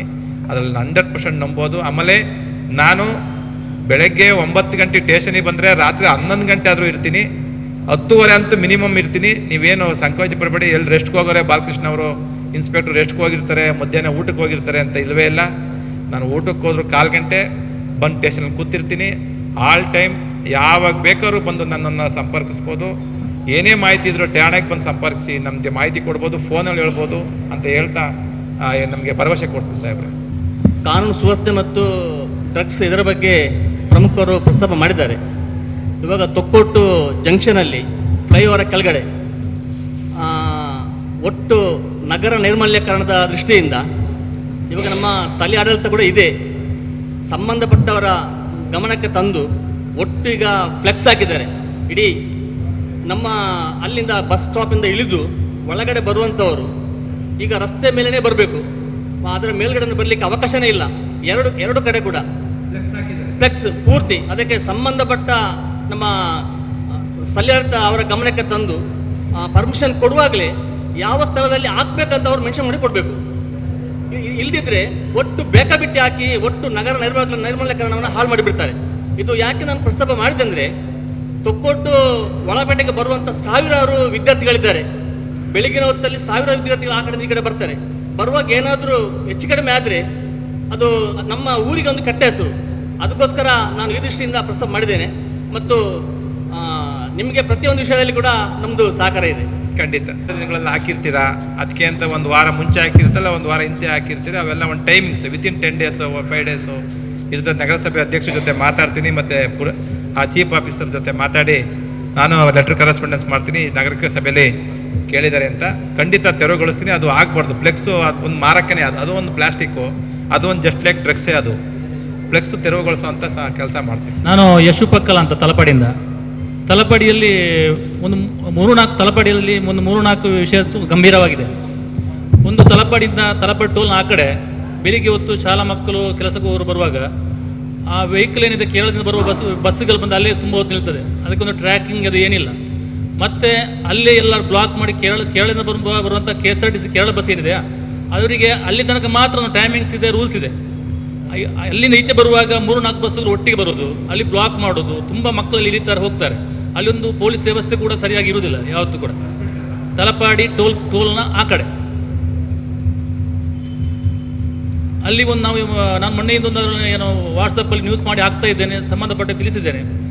ಮೊನ್ನೆ ಹೊಸತ್ತು ಬಂದಂಥ ನಮ್ಮದು ಕಮಿಷನ್ ತಲಪಾಡಿ ಇದೆಯಲ್ಲ ಸರ್, ತಲಪಾಡಿ ಟೋಲ್ನ ಆ ಕಡೆ, ಈ ಕಡೆ ಅಲ್ಲ ಆ ಕಡೆ, ಅಲ್ಲಿ ತುಂಬ ಸ್ಪೇಸ್ ಕೂಡ ಇದೆ. ಅಲ್ಲಿ ಬಸ್ಗಳು ದೊಡ್ಡ ದೊಡ್ಡ ವಾಹನಗಳು ಏನಿದೆ 10 wheeler ಇದೆ, ಅದು ಎಲ್ಲ ಆ ಕಡೆ ನಿಲ್ತಾ ಇದೆ. ಆ ಕಡೆ ನಿಲ್ಲುವಂಥ ಅವಕಾಶ ಅಲ್ಲಿ ಅವರಿಗಿಲ್ಲ. ಅವ್ರು ಏನಿದ್ರು ಕೂಡ ಟೋಲ್ನ ಈ ಕಡೆ ನಿಲ್ಲಿಸಿದ್ರೆ ಉತ್ತಮ. ಅಲ್ಲಿ ತುಂಬ ಸ್ಪೇಸ್ ಕೂಡ ಇದೆ. ಎಷ್ಟು ಅಪಘಾತವಾಗಿದೆ. ನಮ್ಮ ಊರಿನವರೊಂದು 3-4 ಮಂದಿ ಸತ್ತಿದ್ದಾರೆ ಅಲ್ಲಿ. ಯಾಕೆಂದರೆ ಅಲ್ಲಿಂದ ದೇವಿಪುರ ಬರುವ ರೋಡ್ ಇದೆ ಅಲ್ಲ, ಅಲ್ಲಿಂದ ಬರುವಾಗ ಇಲ್ಲಿ ಲಾರಿಗೆ ಅಡ್ಡ ನಿಲ್ತವೆ. ಮಕ್ಕಳು ಓಡಿ ಹೋಗುವಾಗ ಆಚೆಯಿಂದ ಕಾರ ಬೈಕ್ ಬಂದು ಅವರ ಎಷ್ಟೋ ಆಕ್ಸಿಡೆಂಟ್ ಆಗಿದೆ. ಹಿಂದೆ ಕೂಡ ನಾನು ಗಮನಕ್ಕೆ ತಂದಿದ್ದೇನೆ. ಅದಕ್ಕೆ ಒಂದು ಅಲ್ಲಿ ಯಾರು ಟ್ರಾಫಿಕ್ ವ್ಯವಸ್ಥೆ ಮಾಡಬೇಕು. ಟ್ರಾಫಿಕ್ ಅವರಿಗೆ ಹೊಸ ಬಂದಿದ್ದಾರೆ. ಈಗ ಅವರನ್ನು ಈಗ ಇವರು ಕ್ಯಾರಿ ಮಾಡೋದಿಲ್ಲ, ಬಸ್ಸಿನವರೆಲ್ಲ ಹೊಸ ಹುಡುಗರು ಬಂದಿದ್ದಾರೆ ಸರಿ ಅವರನ್ನು. ಮತ್ತೊಂದು ವಿಷಯ, ಆ ಉತ್ತರ ಭಾರತದಿಂದ ಯಾರು ಬಂದಿದ್ದಾರ ಅವರನ್ನು ತಲಪಾಡಿ ಏರಿಯಾದಲ್ಲಿ ಕೆಲವು ಮನೆಗಳನ್ನು ಒಂದೊಂದು ಕೋಣೆಯಲ್ಲಿ 20 ಜನರು ಕೂಡಿ ಹಾಕಿ ಅವರ ತಲೆಗೆ 1,700 ರೂಪಾಯಿ ತೆಗಿತಾ ಇದ್ದಾರೆ. ಅವರ ಹತ್ರ ಪೊಲೀಸ್ ವೆರಿಫಿಕೇಶನ್ ಸರ್ಟಿಫಿಕೇಟ್ ಕೂಡ ಇಲ್ಲ. ಅವರು ಯಾರು ಮನೆಯಲ್ಲಿ ಸಾಕ್ತಾರ ಅವರು ಸಂಬಂಧಪಟ್ಟ ಇಲಾಖೆ ಕೂಡ ತಿಳಿಸುವುದಿಲ್ಲ. ಇದರಿಂದ ಅಲ್ಲಿ ಅವರ ಮನೆಯಲ್ಲಿ ಯಾರು ಇರ್ತಾರೆ, ಒಂದೊಂದು ಗಲಾಟೆ ಆಗ್ತದೆ. ನಾವು ಅದನ್ನು ಬಿಡಿಸಿಗೆ ಹೋಗ್ತೇವೆ. ಮತ್ತು ಅವ್ರ ಹತ್ರ ನೋಡುವಾಗ ಅವ್ರಿಗೆ ಕುಡಿದಿರ್ತಾರೆ. ರಾತ್ರಿ ಎಷ್ಟೋ ಮಂದಿ ಗಲಾಟೆ ಆಗಿ ಬಸ್ ಇದೆ ಅಂತ ಕಾಯ್ತಿರ್ತಾರೆ.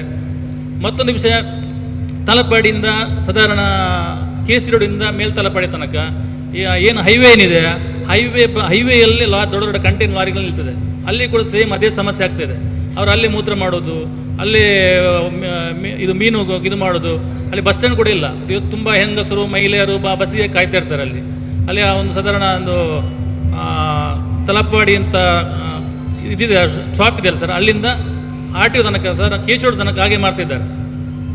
ಅದೊಂದು ದೊಡ್ಡ ವಿಷಯವಾಗಿದೆ ಸರ್. ಅದನ್ನು ನಾನೇ ಯಾವತ್ತೂ ಫೋನ್ ಮಾಡೋದು, ಟ್ರಾಫಿಕ್ ಪೊಲೀಸರಿಗೆ ಕರೆಯೋದು, ಅವರು ಬರೋದು, ಬರುವಾಗ ತೆಗೆಯೋದು, ಮತ್ತು ಯಾರಾದರೂ ಮಾತಾಡಿದ್ರೆ ಅವತ್ತು ಉಲ್ಟಾ ಮಾತಾಡೋದು. ಅವರು ಅಂಥದ್ದು ತುಂಬ ಸೂಕ್ಷ್ಮವಾದ ವಿಷಯ ಇದೆ ಸರ್. ಅದನ್ನು ಒಂದು ಕಾರ್ಯರೂಪಕ್ಕೆ ತರಬೇಕು. ಮತ್ತು ಆ ಟೋಲ್ನ ಆ ಕಡೆ ಯಾವತ್ತೂ ನಿಲ್ತಾ ಇದ್ದೇನೆ. ಇವತ್ತು ಕೂಡ ನಾನು ಹೋಗಿ ನಿಂತು ಅದನ್ನು ಫೋಟೋ ತೆಗೆದು ಕಳಿಸಿದ್ದೇನೆ, ಯಾರು ಬರಲಿಲ್ಲ. ಅಲ್ಲಿ ಒಂದು ಕರೆಕ್ಟ್ ಮತ್ತೊಂದು ಅಲ್ಲಿ ಪೊಲೀಸ್ ಔಟ್ ಪೋಸ್ಟ್ ಮಾಡಲೇಬೇಕು ತಲಪಾಡಿಯಲ್ಲಿ. ಟೋಲ್ನ ಆ ಕಡೆ ತುಂಬ ಜಾಗ ಇದೆ. ಮತ್ತು ಬೀರಿಯಲ್ಲಿ ಅದು ಏನು ಟ್ರಾಫಿಕ್ ಅಂಬ್ರಲ್ಲ ಅಂತ ಏನಿದೆ, ಅದು 2 ಇದೆ. ಅದನ್ನು ಕೊಂಡೋಗಿ ಅಲ್ಲಿ ಹಾಕಿದರೆ ಅದು ತುಂಬ ಉಪಯುಕ್ತ ಆಗ್ತದೆ. ಇಲ್ಲದ್ರೆ ನಾವು ಸಾರ್ವಜನಿಕರು ಇದ್ದೇವೆ ತಲಪಾಡಿಯವರು, ನಮಗೆ ಇದು ಮಾಡಿದರೆ ನಾವೇ ಕೊಂಡೋಗಿ ಅಲ್ಲಿ ಇಡ್ತೇವೆ, ಬೇಕಿದ್ರೆ ಅವರಿಗೆ ಸಹಾಯ ಮಾಡ್ತೇವೆ. ಡೇಂಜರ್ ಇದೆ, ಲ್ಯಾಂಡ್ ಆರ್ಡರ್ ಇಶ್ಯೂ ಆಗ್ತದೆ. ಸೊ ಅವ್ರಿಗೆ ಟ್ರಾಫಿಕ್ ಇನ್ಸ್ಪೆಕ್ಟರ್ ಜೊತೆ ಮಾತಾಡ್ತೀನಿ. ಸೊ ಅವರು ಒಂದು ಅವಕಾಶ ಇದ್ದರೆ ಅಲ್ಲೇ ಒಂದು ಮೀಟಿಂಗ್ ಕರೆಯೋಂಗಂತ ವ್ಯವಸ್ಥೆ ಮಾಡ್ತೀನಿ. ನೀವು ಬನ್ನಿ, ನಮ್ಮ ಭೇಟಿ ಮಾಡಿ ಇನ್ಸ್ಪೆಕ್ಟರ್ ಹತ್ರ ನೇರವಾಗಿ ಕಮ್ಯುನಿಕೇಷನ್ ಮಾಡಿ ನಮ್ಮ ಕೈಲಿ ಆದದ್ದು ನಮ್ಮ ವಿಶೇಷವಾಗಿ ಇದನ್ನು ಕೇಳಲೇಬೇಕು. 304 ಸತ್ತೋಗ್ಬಿಡ್ತಾರೆ. ಆ ಸಂದರ್ಭದಲ್ಲಿ ಯಾರೂ ಪ್ರವೋಕ್ ಆಗುವಂಥದ್ದು, ಯಾವುದು ಮಾರಲ್ ಪೊಲೀಸ್ ಮಾಡೋವಂಥದ್ದು ಮಾಡೋಕ್ಕೆ ಹೋಗ್ಬೇಡಿ. ದಯಮಾಡಿ ಪೊಲೀಸಿಗೆ ಸಹಕಾರ ಮಾಡಿ. ಯಾರು ಅನಾಹುತ ಮಾಡಿದ್ದಾನೆ ಅವ್ರಿಗೆ ಶಿಕ್ಷೆ ಇದ್ದೇ ಇದೆ. ಅದನ್ನು ಬಿಟ್ಟು ಆಕ್ಸಿಡೆಂಟ್ ಮಾಡ್ದೆ ಅನ್ನೋದು, ಇಲ್ಲ ಒಣ್ಣು ಹೊಡೆದಾಕೋದು, ಇದು ಮಾಡೋವಂಥದ್ದು, ಇನ್ನೇನು ಗಲಾಟೆ ಮಾಡೋವಂಥದ್ದು ಮಾಡೋಕ್ಕೆ ಹೋಗ್ಬೇಡಿ. ಹಾಗಿದ್ರೆ ಅವನು ಯಾರು ಅವನು ಆಕ್ಸಿಡೆಂಟ್ ಒಳಪಡಿಸಿದ್ದಾನೆ ಅವನಿಗೆ ಕ್ರಿಮಿನಲ್ ಕೇಸ್ ಆಗ್ತದೆ, ಸಂಬಂಧಪಟ್ಟ ಆಕ್ಷನ್ ತಗೋತೀವಿ. ಪ್ರಾಬ್ಲಮ್ ಆಗ್ತದೆ, ಪಬ್ಲಿಕ್ ಸಮಸ್ಯೆ ಆಗುತ್ತೆ ಅಂದರೆ 100ಕ್ಕೆ 100 ಭಾಗ 9 ಗಂಟೆಗೆ ಕ್ಲೋಸ್ ಮಾಡ್ಸೋಣ. ಏನು ನಮಗೇನು ಇದಿಲ್ಲ. ನಮಗೇನು ಸಾರ್ವಜನಿಕರು ಉಲ್ಲಾಳ ಜನಕ್ಕೆ ತೊಂದರೆ ಆಗ್ತದೆ ಅಂದರೆ ನಮ್ಗೆ ಅದು ಯಾವುದೇ ಅಂದರೆ ಅದು ಬೇಡವೇ ಬೇಡ. ಅದು ವಜ್ರ ಅಂಗಡಿಯಲ್ಲಿ, ಚಿನ್ನದ ಅಂಗಡಿಯಲ್ಲಿ ಬೇಡ ಅಂದ್ರೆ ಬೇಡ. ಅದು ಮಾಡಿಸ್ತೀನಿ ಬಿಡಿ ಬ್ರದರ್. ಹೊಸತಾಗಿ ಉಳ್ಳಾಲ ಠಾಣೆಗೆ ಬಂದ ಸಬ್ ಇನ್ಸ್ಪೆಕ್ಟರ್ ನಮ್ಮ ಇನ್ಸ್ಪೆಕ್ಟರ್ ಆದ ಬಾಲಕೃಷ್ಣ ಸರ್, ಇವರಿಗೆ ವಂದನೆಗಳು. ಜೊತೆಗೆ ತಮ್ಮೊಟ್ಟಿಗೆ ಇದ್ದವರಿಗೆ ಕೂಡ ನಮ್ದೊಂದು ಪರಿಚಯ ಮಾಡಿಸಿಕೊಡ್ಬೇಕು ಎಲ್ರಿಗೂ ಕೂಡ. ನಾವೀಗ ಹೇಳಿದಾಗೆ ಕೆಲವೆಲ್ಲ ಮಾತುಗಳು ಸರಿಯಾಗಿ ಕೇಳುವುದಿಲ್ಲ. ಯಾಕೆಂತ ಹೇಳಿದ್ರೆ ಎಕ್ಕೋ ಹೊಡೆಯುವ ಕಾರಣ ಯಾರು ಎಂತ ಮಾತಾಡ್ತಾರೆ ಸರಿಯಾಗಿ ನಮಗೆ ಕೇಳುವುದಿಲ್ಲ, ಸರಿಯಾಗಿ ಕೇಳುವುದಿಲ್ಲ. ಯಾಕೆಂತ ಹೇಳಿದ್ರೆ ಮುಂದಿನ ದಿವಸ ಅದನ್ನೆಲ್ಲ ಸರಿ ಮಾಡ್ಬೇಕು. ಯಾಕಂದ್ರೆ ಯಾರು ಎಂತ ಹೇಳ್ತಾರೆ ಅಂತ ಹೇಳಿದ್ರೆ ಕರೆಕ್ಟಾಗಿ ನಿಮಗೆ ಕೇಳ್ತದೆ ಗೊತ್ತಾಗುದಿಲ್ಲ. ಅದನ್ನೊಂದು ಕರೆಕ್ಟಾಗಿ ಮಾಡಬೇಕು. 2 ಪ್ರಶ್ನೆ ಅಂತ ಹೇಳಿದ್ರೆ ನಮಗೆ ಟ್ರಾಫಿಕ್, ಯಾಕೆಂದ್ರೆ ಈ ವೇದಿಕೆಯಲ್ಲಿ ಅವರಿಗೆ ಬರ್ಲಿಕ್ಕೆ ಉಂಟಾ ಇಲ್ವಾ ಅಂತ ನಮ್ಗೆ ಗೊತ್ತಿಲ್ಲ. ಮುಖ್ಯವಾಗಿ ಟ್ರಾಫಿಕ್ನವ್ರು ಬರ್ಬೇಕು. ಯಾಕೆಂದ್ರೆ ಸಮಸ್ಯೆ ಆಗುವುದು ಯಾಕೆಂತ ಹೇಳಿದ್ರೆ ಏನಾದರೂ ಆಕ್ಸಿಡೆಂಟಾ ಸಂಬಂಧಪಟ್ಟಂತೆ ಏನಾದರೂ ತೊಂದರೆ ಆದ ಕೂಡಲೇ ಟ್ರಾಫಿಕ್ನವರಿಗೆ ನಾವು ಕರೆಯುವುದು. ಆ ಸಂದರ್ಭದಲ್ಲಿ ಯಾಕೆಂತ ಹೇಳಿದ್ರೆ ಠಾಣೆಗೆ ನಾವು ಕರೆದ್ರೆ ಅವರು ಹೇಳ್ತಾರೆ ನಮಗೆ ಬರೋದಿಲ್ಲ, ಅದು ನೀವು ಟ್ರಾಫಿಕ್ನವರಿಗೆ ಫೋನ್ ಮಾಡಿ ಅಂತೇಳಿ. ಅದಕ್ಕಾಗಿ ಏನಾದರೂ ಮುಂದಿನ ಸಭೆಯಲ್ಲಿ ನೀವು ಅವರನ್ನು ಕೂಡ ಒಟ್ಟಿಗೆ ಕರೆಯುವುದೊಂದು ಉತ್ತಮ ಅಂತ ಒಂದೊಂದು ಸಲಹೆ. ಜೊತೆಗೆ ಕೆಲವು ಸಂದರ್ಭದಲ್ಲಿ ಆಕ್ಸಿಡೆಂಟ್ ಆದ ಸಂದರ್ಭದಲ್ಲಿ ಏನೋ ಮನೆಯವರು ಸ್ವಲ್ಪ ಚಿಂತೆಯಲ್ಲಿ ಇರ್ತಾರೆ, ಏನಾದರೂ ತೊಂದರೆ ಆದ ಸಂದರ್ಭದಲ್ಲಿ ಠಾಣೆಗೆ ಕೂಡಲೇ ನೀವು ಬರಬೇಕು, ನಿಮ್ಮಿಂದ ಹಾಜರಾಗಬೇಕಂತ ಒಂದು ಪೊಲೀಸ್ ಠಾಣೆಯಿಂದ ಹೇಳ್ತಾರೆ. ಯಾಕೆಂತ ಹೇಳಿ ದಯವಿಟ್ಟು ಅವರ ಆ ಸಂದರ್ಭದಲ್ಲಿ ಯಾವ ರೀತಿಯಲ್ಲಿ ಇರ್ತಾರೆ ಅಂತ ಹೇಳಿದ್ರೆ ಅವರ ಮನೆಯ ಪರಿಸ್ಥಿತಿ ಯಾವ ರೀತಿಯಲ್ಲಿ ಇರ್ತದೆ ಗೊತ್ತಿರೋದಿಲ್ಲ. ಯಾಕೆಂತ ಹೇಳಿದ್ರೆ ನಿಮಗೆ ಗೊತ್ತಿರಬಹುದು. ನಾನು ಯಾವ ಉದಾಹರಣೆ ಯಾಕೆ ಅಂತ ಹೇಳಿದ್ರೆ, ಒಂದು ಮನೆಯಲ್ಲಿ ಗಂಡ ಹೆಂಡತಿ ಮಕ್ಕಳು, ಆ ಸಂದರ್ಭ ಸಣ್ಣ ಮಗ ಇರ್ತಾನೆ, ಆವಾಗ ಗಂಡ ಏನಾದರೂ ಸ್ಪಾಟಲ್ಲಿ ಏನೋ ಡೆತ್ ಆಗಿರ್ತಾರೆ. ಆ ಸಂದರ್ಭದಲ್ಲಿ ಹೆಂಡತಿಯನ್ನು ಹೇಳ್ತಾರೆ ನೀವು ಈಗಲೇ ಸ್ಪಾಟಿಗೆ ಬರಬೇಕು, ಮಾಜರಿಗೆ ನೀವು ಬಂದು ಸ್ಟೇಷನ್ ಸೈನ್ ಹಾಕ್ಬೇಕಂತೇಳಿ. ಅವರ ಪರಿಸ್ಥಿತಿ ಎಂತ ಅಂತ ಹೇಳಿದ್ರೆ ಆ ಸಂದರ್ಭದಲ್ಲಿ ಗಂಡನ ಚಿಂತೆಯಲ್ಲಿ ಅವರು ಯಾವ ಥರದಲ್ಲಿ ಇರ್ತಾರೆ ಅಂತ ಹೇಳಿದ್ರೆ ಅದು ಅವರಿಗೇನೆ ಗೊತ್ತು ಹೊರತು ಬೇರೆ ಅವರಿಗೆ ಏನು ಮಾಡಲಿಕ್ಕೆ ಆಗುದಿಲ್ಲ. ಆ ದೃಷ್ಟಿಯಲ್ಲಿ ನಿಮ್ಗೆ ಏನಾದರೂ ಕಾನೂನು ರೀತಿಯಲ್ಲಿ ಅವರನ್ನು ಒಂದು ದಿವಸ ಬಿಟ್ಟ ಅಲ್ಲ ಅಂತ ಆದರೆ ಅವರಿಗೆ ಸಂಬಂಧಪಟ್ಟಂತ ವ್ಯಕ್ತಿಗಳಲ್ಲಿ ಏನಾದರೂ ನಿಮಗೆ ಮಾಜರಿಗೆ ಸೈನ್ ಮಾಡಲಿಕ್ಕೆ ಆಗ್ತದಾ ಅಂತ ಒಂದು ಭಾವನೆ. ಯಾಕೆ ಅಂತ ಹೇಳಿದ್ರೆ ಆ ಪರಿಸ್ಥಿತಿಯಲ್ಲಿ ಖಂಡಿತವಾಗಿಯೂ ಅವರಿಗೆ ಬರುವ ಪರಿಸ್ಥಿತಿ ಇಲ್ಲ. ಮನೆಯಲ್ಲಿ ಕೂಗ್ತಾ ಇರ್ತಾರೆ ನೀವು ಬನ್ನಿ ಅಂತ ಹೇಳುವಾಗ ಅವರಿಗೆ ಒತ್ತಡ ಮಾಡುವಾಗ ಏನು ಮಾಡದೆ ಅವರು ಬರುವಂಥ ಪರಿಸ್ಥಿತಿ. ಅದನ್ನೆಲ್ಲ ನಾವು ಯಾಕೆ ಅಂತ ಹೇಳಿದ್ರೆ ಇಂಥ ಒಂದು ಕಾರ್ಯಕ್ರಮ ನಮಗೆ ಹೇಳಲಿಕ್ಕೆ ಒಂದು ಅವಕಾಶ. ಜೊತೆಗೆ ನಾವು ಇನ್ನೂ ಮುಂದೆ ಒಂದು ದಿವಸಗಳಲ್ಲಿ ನೀವು ಬರುವಾಗ ಸಂಚಾರ ನಿಗಮದವರನ್ನು ಕೂಡ ಕರೀರಿ. ಯಾಕೆ ಅಂತ ಹೇಳಿದ್ರೆ ತುರ್ತಾಗಿ ಕರೆಯುವಾಗ ಮೊದಲಾಗಿ ಆಕ್ಸಿಡೆಂಟ್ ಅಲ್ಲಿ ಏನಾದರೂ ಬಂದರೆ ಅವರೇ ಬರುವುದು. ಆ ರೀತಿಯಲ್ಲಿ ಅವರಿಗೆ ಅದನ್ನು ಕೂಡ ಮಾಡಿ ಅಂತ ಹೇಳ್ತಾ ತಂದೊಂದು ಅವಕಾಶಕ್ಕಾಗಿ ವಂದನೆಯನ್ನು ಹೇಳ್ತೀನಿ. ಎಲ್ಲ ಕಟ್ ಮಾಡಿ ನನಗೆ ಕೊಟ್ಟಿದ್ದಾರೆ ಅವರು. ಆ ಸಂಬಂಧಪಟ್ಟ ಕೊಂಕಣಿ ಅವರು ಪಂಗಡದಲ್ಲಿ ಕೊಂಕಣಿ ಅವರು ಕೊಟ್ಟಿದ್ದಾರೆ ದುಡ್ಡು. ಆಗಿರುವಾಗ ಈಗ 4 ವರ್ಷದಲ್ಲಿ ಯಾವ ತಕರಾರು ಇಲ್ಲ ಇಲ್ಲಿ. ಮತ್ತು ಇಲ್ಲಿಯಿಂದ ಎಲ್ಲರೂ ಕೋಮು ಅಂತ ಹೇಳಲಿಕ್ಕಿಲ್ಲ. ಒಂದು ಬೆರಳಾಕಿ ಜನ ಅದು ಅವ್ರದ್ರಲ್ಲಿ ಉಂಟು, ನಮ್ಮದರಲ್ಲಿ ಉಂಟು ಅಷ್ಟೇ. ಅದೇ ಕೋಮಲ್ಲ, ಬೇರೆ ಏನಿಲ್ಲ. ಕತ್ತೋಕೋಟೆಯಲ್ಲಿ ಒಂದು ಮಾಡ್ರಾಯ್ತು, ಕೊಪ್ಪಳದವರು ಹಾಗೆ ನಡೀತಾ ಉಂಟು. ಆಗಿರುವಾಗ ಯಾವ ತೊಂದರೆಯೂ ಇಲ್ಲ ಇಲ್ಲಿ. ಅದು ನಾವು ಜಾಗ್ರತೆ ಮಾಡೋದು ನಾವೆಲ್ಲರೂ ನಮ್ಮ ಕರ್ತವ್ಯ. ತಮಗೆ ಸಹಕಾರ ಕೊಡಬೇಕು. ನಿಮ್ಮ ಫೋನ್ ನಂಬರ್ ಇದ್ದರೆ ₹1 ಖರ್ಚಿಲ್ಲ, ಧರ್ಮ. ಆ ಫೋನ್ ಮಾಡಿದ್ರು ಹೇಳ್ಬೋದು. ಆ ಹೇಳಿದರೆ ನಾನೀಗ ಹೇಳಿದರೆ ಫೋನ್ ಮಾಡಿ ತಾವುಗಳು PC ಅವರಿಗೆ ಕಳಿಸೋದಲ್ಲದೆ ಇಂಥವ್ರು ಫೋನ್ ಮಾಡಿದ್ದಾರೆ ಅಂತ ಕೇಳಬಾರ್ದು. ಕೇಳುವುದಾದರೆ ಫೋನ್ ಮಾಡಿ ನನ್ನ ಹತ್ರ ಕೇಳಬೇಕು, ಇಲ್ಲ ನಮ್ಮವರನ್ನೇ. ಮತ್ತು ಈ ಕಳೆದ ಇನ್ಸ್ಪೆಕ್ಟ್ರು, ಮುಂಚಿನ ಇನ್ಸ್ಪೆಕ್ಟ್ರು 1-2 ಮೀಟಿಂಗ್ ಮಾತ್ರ ಈಗ ಕರೆದದ್ದು, ಮೀಟಿಂಗ್ ಕರೆಯಲಿಲ್ಲ. ತಿಂಗಳಿಗೊಮ್ಮೆ ಆದರೂ ತಾವು ಮೀಟಿಂಗ್ ಕರೆಯೋದು ಒಳ್ಳೆಯದು.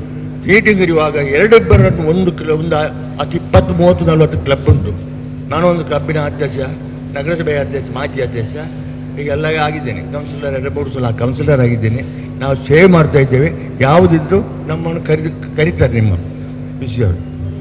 ಆಗಿರುವಾಗ ಅವರು ಎಸ್ ಪಿ ಅಂದರೆ ಪೊಲೀಸರು ಹಾಗೆ ಕೊಡುವಾಗ ಈಗ ಇವರಿದ್ದಾರೆ ತುಳು ಮಾತಾಡುವವರು, ತುಳು ಕನ್ನಡ, ಅದನ್ನು ಗೊತ್ತಿದ್ದವರನ್ನು SP ಗೆ ಹಾಕಬೇಕು. ಯಾರನ್ನ ಆಗ್ಬೋದು. ಈಗ ನಿನ್ನೆ ಒಬ್ಬರು ಸಿಕ್ಕಿದೆ ನನಗೆ, ಅವ್ರನ್ನೂ ಆಗ್ಬೋದು. ಒಳ್ಳೆ ಇದು ಮಾಡಿದ್ದಾರೆ, ಸೇವೆ ಮಾಡಿದ್ದಾರೆ. ಆಗಿರುವಾಗ ದಯಮಾಡಿ ಇಂಥ ಇದಕ್ಕೆ ಯಾರು ಅಸ್ವದ ಕೊಡೋದಾಗಿ ತಾವು ಹೇಳಿದಿರಿ. ನಾನು ಅದೇ ಹೇಳ್ತಾ ಇದ್ದೀನಿ ಅಂತ. 74ರಲ್ಲಿ 78ರಲ್ಲಿ 92ರಲ್ಲಿ ಇದಕ್ಕೆಲ್ಲ ಸೇವೆಗೂ ನಾನು ನನ್ನ ಕಾರನ್ನು ಕೊಟ್ಟು ಸೇವೆ ಮಾಡಿದವ ನಾನು. ಕ್ವಶನ್ಗಳನ್ನು ಕೇಳುವಾಗ ಅಥವಾ ಕಂಪ್ಲೇಂಟ್ಸ್ ಎಲ್ಲ ಮಾಡಬೇಕಾದ್ರೆ ಬೀಟ್ ಪೊಲೀಸ್ ಬಗ್ಗೆ ನಮಗೆ ಮಾಹಿತಿ ಕೊಡ್ತಾ ಇದ್ರು. ಆ ಬೀಟ್ ಪೊಲೀಸ್ ವ್ಯವಸ್ಥೆ ಇದೆ ಅಂತ ಹೇಳಿ ಪೊಲೀಸ್ ಇಲಾಖೆಯಿಂದ ನಮಗೆ ಹೇಳ್ತೀರಿ, ಆದರೆ ಬೀಟ್ ಪೊಲೀಸಿಗೂ ಆ ಏರಿಯಾಕ್ಕೂ ಆ ಭಾಗದ ನಾಗರಿಕರಿಗೂ ಸಂಬಂಧವೇ ಇಲ್ಲದಾಗಿದೆ.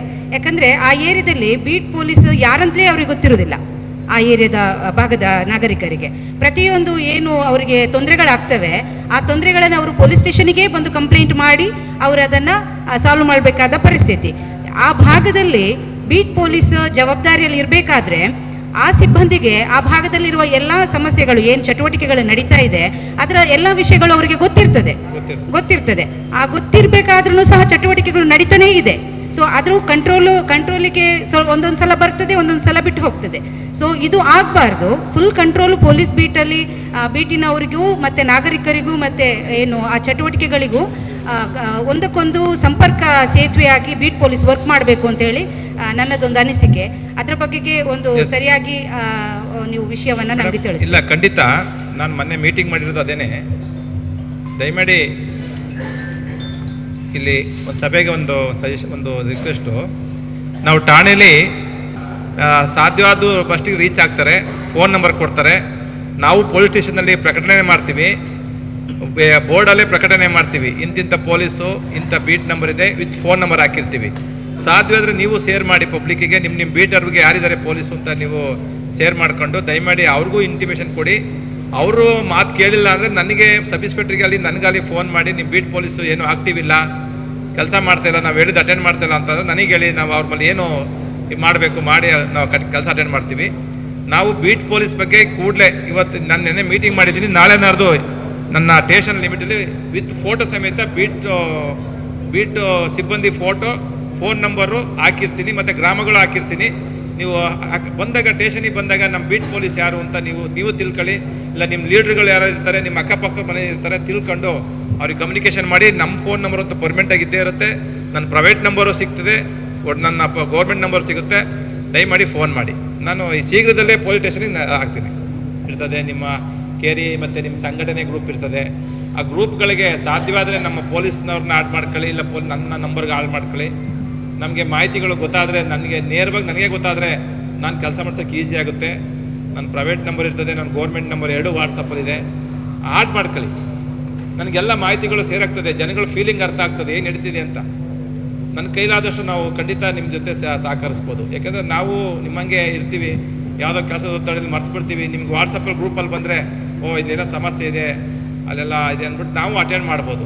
ನಮ್ಮ ನಂಬರ್ಗಳನ್ನ ಆಡ್ ಮಾಡಿ, ಫ್ರೆಂಡ್ಲಿಯಾಗಿ, ನಿಮ್ಮ ಸ್ನೇಹಿತರಾಗಿ, ನಿಮ್ಮ ರಕ್ಷಕರಾಗಿ, ನಿಮ್ಮ ಒಬ್ಬ ಒಳ್ಳೆ ಆಫೀಸರ್ ಆಗಿ ನೀವು ಆಡ್ ಮಾಡಿ. ನಾವು ನಿಮಗೆ ನಾವು ನಿಮ್ಮ ಜೊತೆ ಆಕ್ಟಿವ್ ಇಲ್ಲದವರು ವಾಚ್ ಮಾಡ್ತಾ ಇರ್ತೀನಿ. ನಿಮ್ಮ ನೋವುಗಳು ನಮ್ಗೆ ಅರ್ಥ ಆದಾಗ ನಮ್ಮ ಪೊಲೀಸಲ್ಲಿ ಏನಾದ್ರು ಕೆಲಸ ಇದ್ರೆ ಇಮ್ಮಿಡಿಯೇಟ್ ನಿಮ್ಮ ಗ್ರೂಪ್ಗಳಲ್ಲಿ ನನ್ನ ಹೆಸರು ಆಡ್ ಮಾಡಿ ಏನು ತೊಂದರೆ ಇಲ್ಲ, ನಮ್ಗೆ ಅನುಕೂಲ ಆಗ್ತದೆ. ಇದು ನಾಗರಿಕರ ಕಲ್ಲಾಪು ಮತ್ತು ಪಟ್ಲಕ್ಕೆ ಹೋಗುವ ನಾಗರಿಕರ ಸಂಖ್ಯೆ ತುಂಬಾ ಜಾಸ್ತಿ ಇದೆ.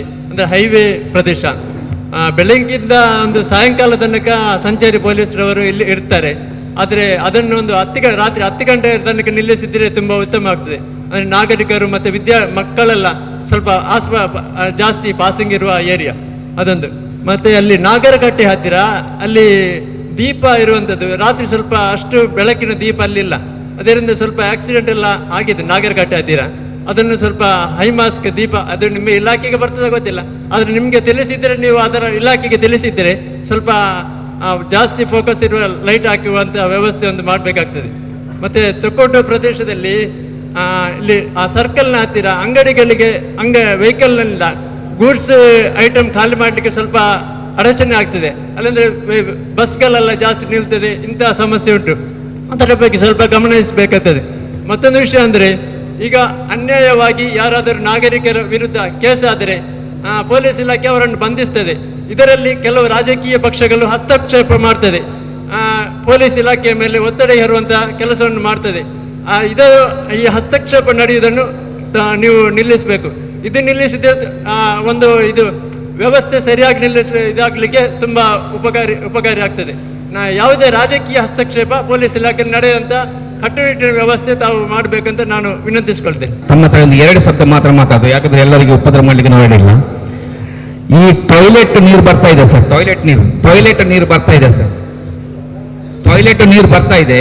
ಈ ಟಾಯ್ಲೆಟ್ ನೀರಲ್ಲಿ ಜನರಿಗೆ ನಡೆಯಲಿಕ್ಕೆ ಟಾಯ್ಲೆಟ್ ನೀರನ್ನು ಬಿಟ್ಕೊಡ್ತಾರೆ. ಇದಕ್ಕೆ ತಮ್ಮ ಕಾನೂನಲ್ಲಿ ಯಾವುದಾದ್ರೂ ಕೇಸ್ ಇದೆ? ಜನರಿಗೆ ನಡೀಲಿಕ್ಕೆ ಟಾಯ್ಲೆಟ್ ನೀರು ಬಿಟ್ಟು ಅದರಲ್ಲಿ ನಡೆಸ್ತಾ ಇದ್ದಾರೆ ಇದೇ ತೊಕ್ಕೋಟ್ನಲ್ಲಿ. ಇದಕ್ಕೆ ಏನಾದರೂ ಇದು ಉಂಟಾ? ಅದು ನಿಮ್ಮ ಕಾನೂನಲ್ಲಿ ಏನಾದರೂ ಉಂಟಾ ಸರ್? ಟಾಯ್ಲೆಟ್ ತಂಡಾಸ ಹೋಗುವಂತ ಟಾಯ್ಲೆಟ್ ನೀರಲ್ಲಿ ಜನರು ನಡೆಸ್ತಾ ಇದ್ದಾರೆ ಅಂತ ನಾವು ತಮ್ಮ ಹತ್ರ ಕೇಳ್ತಾ ಇರೋದು ಸರ್. ಯಾಕಂದ್ರೆ ನೋಡಿ, ಆ ಟಾಯ್ಲೆಟ್ ನೀರು ಬಿಡ್ತಿದ್ದು ಅದೇನಾರ ವಿಡಿಯೋ ಕ್ಲಿಪ್ ಇದ್ರೆ ತಗೋಬನ್ನಿ. ಅಲ್ಲಲ್ಲ, ನಗರಸಭೆಯವರಿಗೆ ಸಂಬಂಧಪಟ್ಟ ನಗರಸಭೆಯವರಿಗೆ ನಾವು ಕೇಳಿದ್ದೇವೆ ಸರ್. ಆದ್ರೆ ಅದರಲ್ಲಿ ಇಡೀ ಪಬ್ಲಿಕ್ ನಡೀತಾ ಇದೆ. ಅದರ ವಿಷಯದಲ್ಲಿ ಇಷ್ಟೊತ್ತು ನಾನು ಎಲ್ಲ ಮಾತು ಕೇಳಿದೆ, ಅದರ ವಿಷಯದಲ್ಲಿ ಇಲ್ಲಿ ಯಾರು ಎತ್ತಿಲ್ಲ ಶಬ್ದ. ಯಾಕೆ ತೊಕ್ಕೋಟನಲ್ಲಿ ಆಟೋ ರಿಕ್ಷಾ ಪಾರ್ಕಿನಿಂದ ಬರುವ ಜಾಗೆಯಲ್ಲಿ ಇಡೀ ಟಾಯ್ಲೆಟ್ ನೀರು ಹೋಗ್ತಾ ಇದೆ. ಅಲ್ಲಿಂದ ಎಷ್ಟೋ ಜನ ನಮಾಜಿಗೆ ಹೋಗುವವರು ನಡ್ಕೊಂಡು ಹೋಗ್ತಾರೆ, ದೇವಸ್ಥಾನಕ್ಕೆ ಹೋಗೋರು ನಡ್ಕೊಂಡು ಹೋಗ್ತಾರೆ, ಕೆಲವು ಮದುವೆಗೆ ಹೋಗುವವರು ನಡ್ಕೊಂಡು ಹೋಗ್ತಾರೆ. ಆದ್ರೆ ನಡ್ಕೊಂಡು ಹೋದ್ರೆ ಈ ಬಿಸಿಲಿಗೆ ಅವರಿಗೆ ಅದರ ಸ್ಮೆಲ್ ಗೊತ್ತಾಗಲ್ಲ, ಆದ್ರೆ ಇನ್ನೊಬ್ಬರಿಗೆ ಆ ಸ್ಮೆಲ್ ಗೊತ್ತಾಗ್ತಂತ ಅವ್ರಿಗೆ ಗೊತ್ತಿಲ್ಲ. ಯಾಕಂದ್ರೆ ಮೀನು ಧಕ್ಕೆಗೆ ಹೋದ್ರೆ ನಮಗೆ ಮೀನಿನ ನೀರು ಮೇಲ್ಗೆ ಹಾಕ್ಬೇಕಂತಿಲ್ಲ, ಧಕ್ಕೆಗೆ ಹೋಗಿ ಹೊರಗೆ ಬಂದ್ರೆ ಇನ್ನೊಬ್ಬರಿಗೆ ಅದರ ಶಬ್ದ ಅದರ ಸ್ಮೆಲ್ ಬರ್ತದೆ, ಆದ್ರೆ ನಮಗೆ ಆ ಸ್ಮೆಲ್ ಬರಲ್ಲ ಸರ್. ಅದೇ ತರಹ ತೊಕ್ಕೋಟ್ನಲ್ಲಿ ಒಂದ್ಸಲ ನಡ್ಕೊಂಡು ಹೋದವನಿಗೆ ಟಾಯ್ಲೆಟ್ ನ ಸ್ಮೆಲ್ ಬರುವುದೇ. ಅದಕ್ಕೆ ನಿಲ್ಲಿಸಬೇಕು. ತಾವು ಇದು ಮಾಡಿ ದಯಮಾಡಿ. ಇನ್ಸ್ಪೆಕ್ಟರ್ ಅವರಿಗೆ ಧನ್ಯವಾದ. ನೀವೊಂದು ಉಳ್ಳಾಲದಲ್ಲಿ ಒಂದು ಆಶಾ ಕಿರಣ ಅಂತ ಎಣಿಸ್ಬೋದು. ಯಾಕಂತ ಹೇಳಿದ್ರೆ ಇದು ಪ್ರಥಮ ಮೀಟಿಂಗ್ ನಾನು ನಿಮ್ಮದು ಅಟೆಂಡ್ ಮಾಡೋದು. ನನ್ನ ಹೆಸರು ನವೀನ್ ನಾಯಕ್ ಅಂತ, ಮಾಸ್ತಿಕಟ್ಟೆಯಲ್ಲಿದ್ದೇನೆ ಸರ್. ನಮ್ಮದು ಏನಂತ ಹೇಳಿದರೆ, ಉಳ್ಳಾಲದಲ್ಲಿ ಹೆಚ್ಚಿನ ಮಕ್ಕಳ ಕೈಲಿ ವೆಹಿಕಲ್ಸ್ ಕೊಡ್ತಾರೆ, ಮಕ್ಕಳ ಕೈಲಿ. ಮತ್ತು 90% ಯಾರು ಹೆಲ್ಮೆಟ್ ಹಾಕಿ ಇರುವುದಿಲ್ಲ. ತೊಕ್ಕೋಟವರೆಗೂ ಮಾತ್ರ ಹೆಲ್ಮೆಟ್ ಹಾಕ್ತಾರೆ, ತೊಕ್ಕೋಟಿಂದ ಒಳಗೆ ಬಂದಾಗ ಯಾರು ಹೆಲ್ಮೆಟ್ ಹಾಕಿರೋದಿಲ್ಲ. ಎಲ್ಲ ನಮ್ಮ ಜನಗಳೇ. ಅವರನ್ನು ನಾವು ಯಾವುದೇ ರೀತಿ ಕಾನೂನಿನಿಂದ ಶಿಕ್ಷಿಸೋದಲ್ಲ, ಅವರಿಗೊಂದು ತಾವೊಂದು ಮಕ್ಕಳಿಗೆ ಒಂದು ಇದು ತರಬೇಕು. ಮತ್ತು ಮಕ್ಕಳ ಕೈಯಲ್ಲಿ ವೆಹಿಕಲ್ ಕೊಡ್ತಾರೆ, 3 ಜನ 4 ಜನ ಹತ್ತಿಕೊಂಡು ಹೋಗ್ತಾರೆ ಅಡ್ಡಾದಿಡ್ಡಿ. ಅಲ್ಲ, ವೆಹಿಕಲ್ ಟೂ ವೀಲರ್ಗಳಲ್ಲಿ ಹೌದೌದು ಮಕ್ಕಳ ಕೈಯಲ್ಲಿ ವೆಹಿಕಲ್ಸ್ ಇರುತ್ತೆ. ಅದರಿಂದ ರ್ಯಾಶ್ ಡ್ರೈವಿಂಗ್ ಮಾಡೋದು, ಮತ್ತು ಅನಧಿಕೃತ ಹಾರ್ನ್. ಮೊನ್ನೆ ಇತ್ತೀಚೆಗೆ 2-3 ದಿನ ಮುಂಚೆ ಒಬ್ಬಂದು ವೆಹಿಕಲ್ ನಂಬರ್ನ ನೋಟ್ ಮಾಡ್ಕೊಂಡಿದ್ದೇನೆ, ಬರಬೇಕಂತಿದ್ದೆ ಸ್ಟೇಷನಿಗೆ ಕಂಪ್ಲೇಂಟ್ ಕೊಡಲಿಕ್ಕೆ. ಅದೇ ಹುಡುಗಿಯರನ್ನ ಚುಡಾಯಿಸ್ಕೊಂಡು ಹೋಗೋದು, ಹಾರ್ನ್ ಹಾಕೋದು, 3 ಜನ ಸಣ್ಣ ಮಕ್ಕಳು ಬೈಕಲ್ಲಿ, ಇಂಥದ್ದೆಲ್ಲ ಒಂದಿದೆ. ಮತ್ತು ವಾಹನ ಪಾರ್ಕಿಂಗ್ ಅಡ್ಡಾದಿಡ್ಡಿ ಮಾಡ್ತಾರೆ ನಮ್ಮ ಎಲ್ಲಿ ಮಾಸ್ತಿಕಟ್ಟೆ ಜಂಕ್ಷನಲ್ಲೇ ಆಗಲಿ, ಮತ್ತು ನಿಮಗೆ ಈ ಉಳ್ಳಾಲ ನಮ್ಮ ಯಾವುದಿದೆ ಪ್ಯಾರಿಸ್ ಹೋಟೆಲ್ನಿಂದ ಅಲ್ಲಿ ಒಳಗೆ ಹೋಗುವಾಗ ಆಚೆ ಈಚೆ ಬದಿಯಲ್ಲಿ ಬೀನಾ ಬೇಕರಿ ಆ ಸೈಡಲ್ಲೆಲ್ಲ ಅಡ್ಡಾದಿಡ್ಡಿ ಪಾರ್ಕ್ ಮಾಡ್ತಾರೆ. ಹೇಳಿದರೆ ಅವರಿಗೆ ಜನರಿಗೆ ಕೋಪ ಬರ್ತದೆ. ಆ ಬಿಸ್ನೆಸ್ನವರು ಪಾಪ ಅವರಿಗೆ ಅಂದರೆ ಉಪಾಯ ಇಲ್ಲ, ಅಲ್ಲಿ ಪಾರ್ಕಿಂಗ್ ಸರಿಯಾದ ವ್ಯವಸ್ಥೆ ಇಲ್ಲ. ಸೊ ಇಂಥದ್ರಿಂದ ಸಾರ್ವಜನಿಕರಿಗೆ ತೊಂದರೆ ಆಗ್ತಾ ಇದೆ. ಸೊ ಇದರ ಬಗ್ಗೆ ಸ್ವಲ್ಪ ತಾವು ಗಮನ ಹರಿಸಬೇಕಂತ ಕೇಳ್ಕೊಳ್ತೇನೆ. ಈ ಉಳ್ಳಾಲ ಪೊಲೀಸ್ ಸ್ಟೇಷನ್ಗೆ ಬಂದಂತಹ ಪೊಲೀಸ್ ಅಧಿಕಾರಿ ಬಾಲಕೃಷ್ಣ ಅವರೇ ಹಾಗೂ ಇಲ್ಲಿ ನೆರವೇರಿದ ಸಾಮಾಜಿಕ ಮುಖಂಡರು, ಧಾರ್ಮಿಕ ನಾಯಕರು, ಶೈಕ್ಷಣಿಕ ನಾಯಕರು, ಎಲ್ಲ ನೇತಾರರೇ, ತುಂಬ ಸಂತೋಷವಾಗ್ತಾ ಉಂಟು. ಈ ಜನಸಂಪರ್ಕ ಸಭೆಯಲ್ಲಿ ಎಲ್ಲ ನಾಯಕರು ಇದ್ದಾರೆ. ಒಬ್ಬೊಬ್ಬರ ಮುಖವನ್ನು ನೋಡುವಾಗ ತುಂಬ ಸಂತೋಷ ಆಗ್ತಾ ಉಂಟು. ಉಳ್ಳಾಲ ನಾಡಿನ ಶಾಂತಿಗಾಗಿ, ಸೌಹಾರ್ದತೆಗಾಗಿ, ಒಗ್ಗಟ್ಟಿಗಾಗಿ ತಾವೆಲ್ಲರೂ ತಮ್ಮ ಅಮೂಲ್ಯವಾದ ಸಲಹೆಗಳನ್ನು ನೀಡಿದ್ದೀರಿ. ಆ ಸಲಹೆಗಳನ್ನು ನಮ್ಮ ಪೊಲೀಸ್ ಅಧಿಕಾರಿಗಳು ಆ ಸಲಹೆ ಪ್ರಕಾರ ಕ್ರಮ ಕೈಗೊಳ್ಳುತ್ತಾರೆ ಎಂಬ ಭರವಸೆಯನ್ನು ನೀಡಿ ಮುಂದಕ್ಕೆ ಉಳ್ಳಾಲ ನಗರದಲ್ಲಿ ಯಾವುದೇ ಅಹಿತಗಳು ನಡೆಯದೆ ಒಂದು ಒಳ್ಳೆಯ ಉಳ್ಳಾಲವಾಗಲಿ ಎಂದು ಹೇಳುತ್ತಾ, ನಾನು ದರ್ಗದ ಅಧ್ಯಕ್ಷನಾಗಿ ಅಧಿಕಾರ ವಹಿಸಿಕೊಂಡು ಮೊದಲ ದಿವಸದಲ್ಲಿ ನನ್ನ ಮನೆಗೆ ಕೆಲವೊಂದು ಪೊಲೀಸ್ ಅಧಿಕಾರಿಗಳು ಬಂದಿದ್ದರು. ಅವರೊಂದು ಮಾತು ನನ್ನದು ಕೇಳಿದರು, ನೀವು ದರ್ಗದ ಅಧ್ಯಕ್ಷರಾಗಿದ್ದೀರಿ, ಉಳ್ಳಾಲದ ವಿಷಯದಲ್ಲಿ ನಿಮ್ಮ ಅಭಿಪ್ರಾಯ ಏನಂತ ಕೇಳಿದೆ. ಆಗ ನಾನು ಅವರಿಗೆ ನೀಡಿದ ಮೊದಲನೇ ಉತ್ತರ ಎಂದರೆ, ಉಳ್ಳಾಲ ಎಂಬ ಸೌಂದರ್ಯವಾದಂತಹ ನಾಡು ದಕ್ಷಿಣ ಕನ್ನಡ ಜಿಲ್ಲೆಯಲ್ಲಿ ಅಲ್ಲ, ಕರ್ನಾಟಕ ರಾಜ್ಯದಲ್ಲಿ ಇಂತಹ ಒಂದು ಸೌಂದರ್ಯವಾದ ನಾಡು ಸಿಗಲಿಕ್ಕಿಲ್ಲ. ಒಂದು ಕಡೆಯಲ್ಲಿ ಅರಬ್ಬಿ ಸಮುದ್ರ, ಇನ್ನೊಂದು ಕಡೆಯಲ್ಲಿ ನೇತ್ರಾವತಿ ನದಿ, ಅದರ ಮಧ್ಯದಲ್ಲಿ ಆಗಿದೆ ಉಳ್ಳಾಲ ಎಂಬ ಒಂದು ಸೌಂದರ್ಯದ ನಾಡು, ಪ್ರಾಕೃತಿಕ ಸೌಂದರ್ಯವಾದ ಉಳ್ಳಾಲ ನಾಡು. ಈ ನಾಡಿನಲ್ಲಿ ನೀವು ಉಳ್ಳಾಲ ಸ್ಟೇಷನ್ನಲ್ಲಿ 0 FIR ಮಾಡಬೇಕು, ಅದಾಗಿದೆ ನಮ್ಮ ಉದ್ದೇಶ. ಏಕೆಂದರೆ ಉಳ್ಳಾಲದಲ್ಲಿ ನೆಲೆಸುವವರು ಒಂದೇ ಕುಟುಂಬದವರು. ಏನೋ ಒಂದು ಅಹಿತಕರ ನಡೆದರೆ ಸ್ಟೇಷನ್ಗೆ ಒಬ್ಬ ಬಂದು ಕಂಪ್ಲೇಂಟ್ ಕೊಡ್ತಾರೆ, ಸ್ಟೇಷನ್ನವರು ಮತ್ತೊಬ್ಬರನ್ನು ಕರೆಯುತ್ತಾನೆ, ಇಬ್ಬರನ್ನು ಕರೆದು ವಿಚಾರಿಸುವಾಗ ಅದನ್ನು ಸರಿ ಮಾಡಲಿಕ್ಕೆ ಇನ್ನೊಬ್ಬರು ಬರ್ತಾರೆ. ಆ ಬಂದವರು ಹೇಳ್ತಾರೆ, ಸರ್ ಇದು ನನ್ನ ಅಣ್ಣನ ಮಗ, ಇದು ನನ್ನ ತಂಗಿಯ ಮಗ ಅಂತೇಳಿ. ಸಾಧಾರಣವಾಗಿ ಉಳ್ಳಾಳದಿರುವುದು ಒಂದೇ ಕುಟುಂಬದವರು ಸರ್. ಆದ್ದರಿಂದ ಮಾದಕ ದ್ರವ್ಯ, ದರೋಡೆ ಇಂತಹ ಕ್ರಿಮಿನಲ್ ಕೇಸ್ಗಳನ್ನು ಬಿಟ್ಟು ಬೇರೆ ಯಾವುದೇ ಕೇಸ್ಗಳಿದ್ದರೂ ಸಾಧ್ಯವಾದ ಮಟ್ಟಿಗೆ FIR ಮಾಡದೆ ಶಾಂತಿಯುತವಾಗಿ ಅದನ್ನು ಸರಿ ಮಾಡಿಕೊಳ್ಳಲಿಕ್ಕೆ ತಾವು ಪ್ರಯತ್ನ ಮಾಡಬೇಕು. ಹಾಗೂ ಉಳ್ಳಾಲ ನಗರಸಭೆ ವ್ಯಾಪ್ತಿಯಲ್ಲಿ ಉಳ್ಳಾಲ ದರ್ಗದ ಅಧೀನದಲ್ಲಿ 28 ಮೊಹಲ್ಲಗಳಿವೆ. 28 ಮೊಹಲ್ಲಗಳಲ್ಲಿ ಧಾರ್ಮಿಕ ಕೇಂದ್ರಗಳಿವೆ, ಆಡಳಿತ ಸಂಸ್ಥೆಗಳಿವೆ. ಯಾವುದೋ ಒಂದು ಮೊಹಲ್ಲದಲ್ಲಿ ಏನಾದರೂ ಒಂದು ಅಧಿಕೃತ ಕೆಲಸ ನಡೆದರೆ ಆ ಮೊಹಲ್ಲದ ಆ ಧಾರ್ಮಿಕ ಸಂಸ್ಥೆಯ ಮಸೀದಿಯ ಅಧ್ಯಕ್ಷರನ್ನು ಕರೆದು ಅವರನ್ನು ವಿಚಾರಿಸಿ ಅದನ್ನು ಸರಿಪಡಿಸಲಿಕ್ಕೆ ತಾವು ಪ್ರಯತ್ನ ಮಾಡಬೇಕೆಂದು ಹೇಳುತ್ತಾ ನನ್ನ ಹೇಳುವುದನ್ನು ಮುಕ್ತಾಯಗೊಳಿಸುತ್ತೇನೆ. ಅಸ್ಸಲಾಮು ಅಲೈಕುಂ ವರಹಮತುಲ್ಲಾಹಿ. ಎಲ್ಲರಿಗೂ ನಮಸ್ಕಾರ. ಹೆಚ್ಚು ಮುತುವರ್ಜಿ ವಹಿಸಿ ತಾವು ಕೆಲಸ ಮಾಡಬೇಕು. ಅದೇ ರೀತಿ ಈ ಜೂಜು, ಮಡ್ಕ ಮತ್ತು ಅವಧಿಗೂ ಮೀರಿ ವೈನ್ ಶಾಪ್ ತೆರೆದಿರುತ್ತೆ, ಇದಕ್ಕೆಲ್ಲ ಕಡಿವಾಣ ಹಾಕಬೇಕು. ಅದೇ ರೀತಿ ಈ ಕೇರಳದಿಂದ ಮಂಗಳೂರಿನಿಂದ ನೇರವಾಗಿ ಬಸ್ ಬರ್ತದೆ, ಸರ್ಕಾರಿ ಬಸ್ ಮತ್ತು ಸರ್ವಿಸ್ ಬಸ್. ಅದು ಏಕಾಏಕಿ ಬಸ್ ಸ್ಟ್ಯಾಂಡಿಗೆ ಹೋಗುವುದಿಲ್ಲ, ಸೀದಾವಾಗಿ ಅಲ್ಲಿ ಬ್ರಿಡ್ಜಿ ಹತ್ರ ನಿಲ್ಲುತ್ತೆ. ಅಲ್ಲಿ 4 ದಿಕ್ಕುಗಳಿಂದ ಹೋಗುವಂಥ ಈ ಆಸ್ಪತ್ರೆಗಳಿದೆ, 3 ಮೆಡಿಕಲ್ ಕಾಲೇಜಿಗೆ ಹೋಗುದು, ಅಲ್ಲಿ ಅಡ್ಡಾದಿಡ್ಡಿ ನಿಲ್ಲುತ್ತೆ.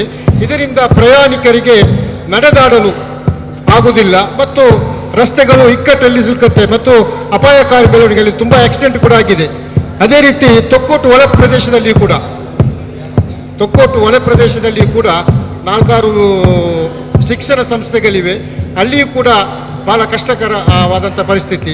ಇದನ್ನೆಲ್ಲ ಮನಗೊಂಡು ಟ್ರಾಫಿಕ್ ಪೊಲೀಸ್ನವರನ್ನು ಆಯಾ ಜಾಗಕ್ಕೆ ನಿಯುಕ್ತಿಗೊಳಿಸಬೇಕು ತಾವು. ಅದೇ ರೀತಿ ನಾನು ಹೇಳಿದೆ ಎಲ್ಲ. ಮತ್ತು ರಾತ್ರಿ ಪಾಳ್ಯದಲ್ಲಿ 12 ಗಂಟೆ ತನಕ ಪಾಳು ಬಿದ್ದಂಥ ಕಟ್ಟಡದ ಒಳಗೆ ಕೆಲವು ಜನರು ಕುಳಿತುಕೊಳ್ತಾ ಇರ್ತಾರೆ, ಅಲ್ಲಿ ಬೇಡದ್ದು ಕೆಲಸ ಎಲ್ಲ ಮಾಡ್ತಾ ಇರ್ತಾರೆ. ಕೆಲವು ಪಾಳು ಬಿದ್ದಂಥ ಕಟ್ಟಡಗಳಿರ್ತದೆ, 11:30 ತನಕ ಎಲ್ಲ ಒಂದು ಗ್ಯಾಂಗ್ ಆಗಿ ಎಲ್ಲ ಇರ್ತದೆ. ಇದಕ್ಕೂ ಕೂಡ ತಾವುಗಳು ಪೊಲೀಸರನ್ನು ಕಳಿಸಿ ಬೀಟ್ ಮಾಡಿ ಅಂತಹ ಸ್ಥಳವನ್ನು ಪರಿಶೀಲಿಸಿ ಸೂಕ್ತವಾದ ಕ್ರಮ ಕೈಗೊಳ್ಳುತ್ತೀರಿ ಎನ್ನುವ ಭರವಸೆಯೊಂದಿಗೆ ನಮಗೆ ನಿಮ್ಮ ಮೇಲೆ ತುಂಬ ವಿಶ್ವಾಸವಿದೆ. ಅವೆಲ್ಲ ಒಂದು ಇದಕ್ಕೆ ಕಡಿವಾಣ ಹಾಕ್ತೀರಿ ಎನ್ನುವ ನಂಬಿಕೆಯೊಂದಿಗೆ ನಾವಿದ್ದೇವೆ. ನಾವು ಈ ಪರಿಸರಾತ್ಮಕವಾಗಿ ಕೆಲವೊಂದು ಚಟುವಟಿಕೆಗಳನ್ನು ಮಾಡ್ತಾ ಬಂದಿದ್ದೇವೆ. ಮುಖ್ಯವಾಗಿ ನಮ್ಮ ಉಳ್ಳಾಲ ನದಿ ಇದೆ, ನದಿಗೆ ನೀರಿದೆ, ಅಲ್ಲಿ 9 ಪ್ರಭೇದಗಳಿದೆ. ಅಲ್ಲಿ ತುಂಬ ಸಂಘರ್ಷಗಳು ನಡೀತಾ ಇದೆ. ಯಾಕೆಂದರೆ ನದಿಗೆ ಎಲ್ಲ ಕಸ ತ್ಯಾಜ್ಯಗಳನ್ನೆಲ್ಲ ತಂದು ಸುರಿಯುವಂಥದ್ದು, ಅಲ್ಲಿನ ನಾಗರಿಕರಿಗೆಲ್ಲರಿಗೂ ಕೂಡ ತುಂಬಾ ಸಮಸ್ಯೆಗಳಾಗ್ತಾ ಇದೆ. ಸೊ ಅದಕ್ಕೆ ನಾವಲ್ಲಿ ಜನರೆಲ್ಲ ಒಟ್ಟಿಗೆ ಸೇರಿಕೊಂಡು ನದಿ ಸಂರಕ್ಷಣೆ ಅಭಿಯಾನವನ್ನೆಲ್ಲ ಮಾಡ್ತಾ ಬಂದಿದ್ದೇವೆ. ಸೊ ನಿಮ್ಮಲ್ಲಿ ಒಂದು ಕಳಕಳಿಯ ವಿನಂತಿ ಏನಂದರೆ, ಹಿಂದೆಯೂ ಕೂಡ ನಾವು ಪೊಲೀಸ್ ಠಾಣೆಯಲ್ಲಿ ನಮ್ಮ ಸಂಪರ್ಕ ಇದೆ, ಮನವಿದೆ ಏನಂದರೆ ಅಲ್ಲಿ ತಂದು ಹಾಕುವ ಗಾಡಿದು ನಮ್ಮವರು ಯಾರಾದರೂ ನಂಬರ್ ಗಾಡಿಯನ್ನು ತೆಗೆದು ಅದರ ಫೋಟೋಗಳನ್ನೆಲ್ಲ ನಿಮಗೆ ತಂದು ಕೊಟ್ಟರೆ ದಯವಿಟ್ಟು ಅಂತಹ ಗಾಡಿಗಳನ್ನು ಸೀಸ್ ಮಾಡಬೇಕು ಅಂತ ತಮ್ಮಲ್ಲಿ ಕೇಳಿಕೊಳ್ತಾ ಇದ್ದೇನೆ. ಒಂದು ಇನ್ನೊಂದು, ಯಾಕಂದ್ರೆ ಇನ್ಫಾರ್ಮೇಶನ್ ಕೊಡೋದು ಬರೋದು ನಿಮ್ಗೆ ಇಮ್ಮಿಡಿಯೇಟ್ ಫೋನ್ ಬಾರ್ದಕ್ಕೆ ಬರ್ಬೇಕು ಅವರು, ಆ ಟೈಪ್ ವ್ಯವಸ್ಥೆ ಮಾಡ್ಕೊಡ್ತೀನಿ. ನದಿ ಸ್ವಚ್ಛವಾಗಿ ಇಟ್ಕೊಳ್ಳೋಣ, ಸಮುದ್ರ ಸ್ವಚ್ಛವಾಗಿ ಇಟ್ಕೊಳ್ಳೋಣ. ನೀವು ಬನ್ನಿ, ಒಳ್ಳೆ ಸಲಹೆ ಕೊಟ್ಟಿದ್ರೆ ಬನ್ನಿ. ಯಾವುದೇ ಗಾಡಿ ಆಗಿರ್ಬೋದು ಅದನ್ನು ಸೀಜ್ ಮಾಡಿ ಕೇಸ್ ರಿಜಿಸ್ಟರ್ ಮಾಡಿ ಕಳಿಸ್ತೀವಿ ಸರ್. ಇನ್ನೊಂದು, ಇತ್ತೀಚೆಗೆ ದೊಡ್ಡದೊಂದು ಹೋರಾಟ ಇಲ್ಲಿ ನಡೆಯಿತು.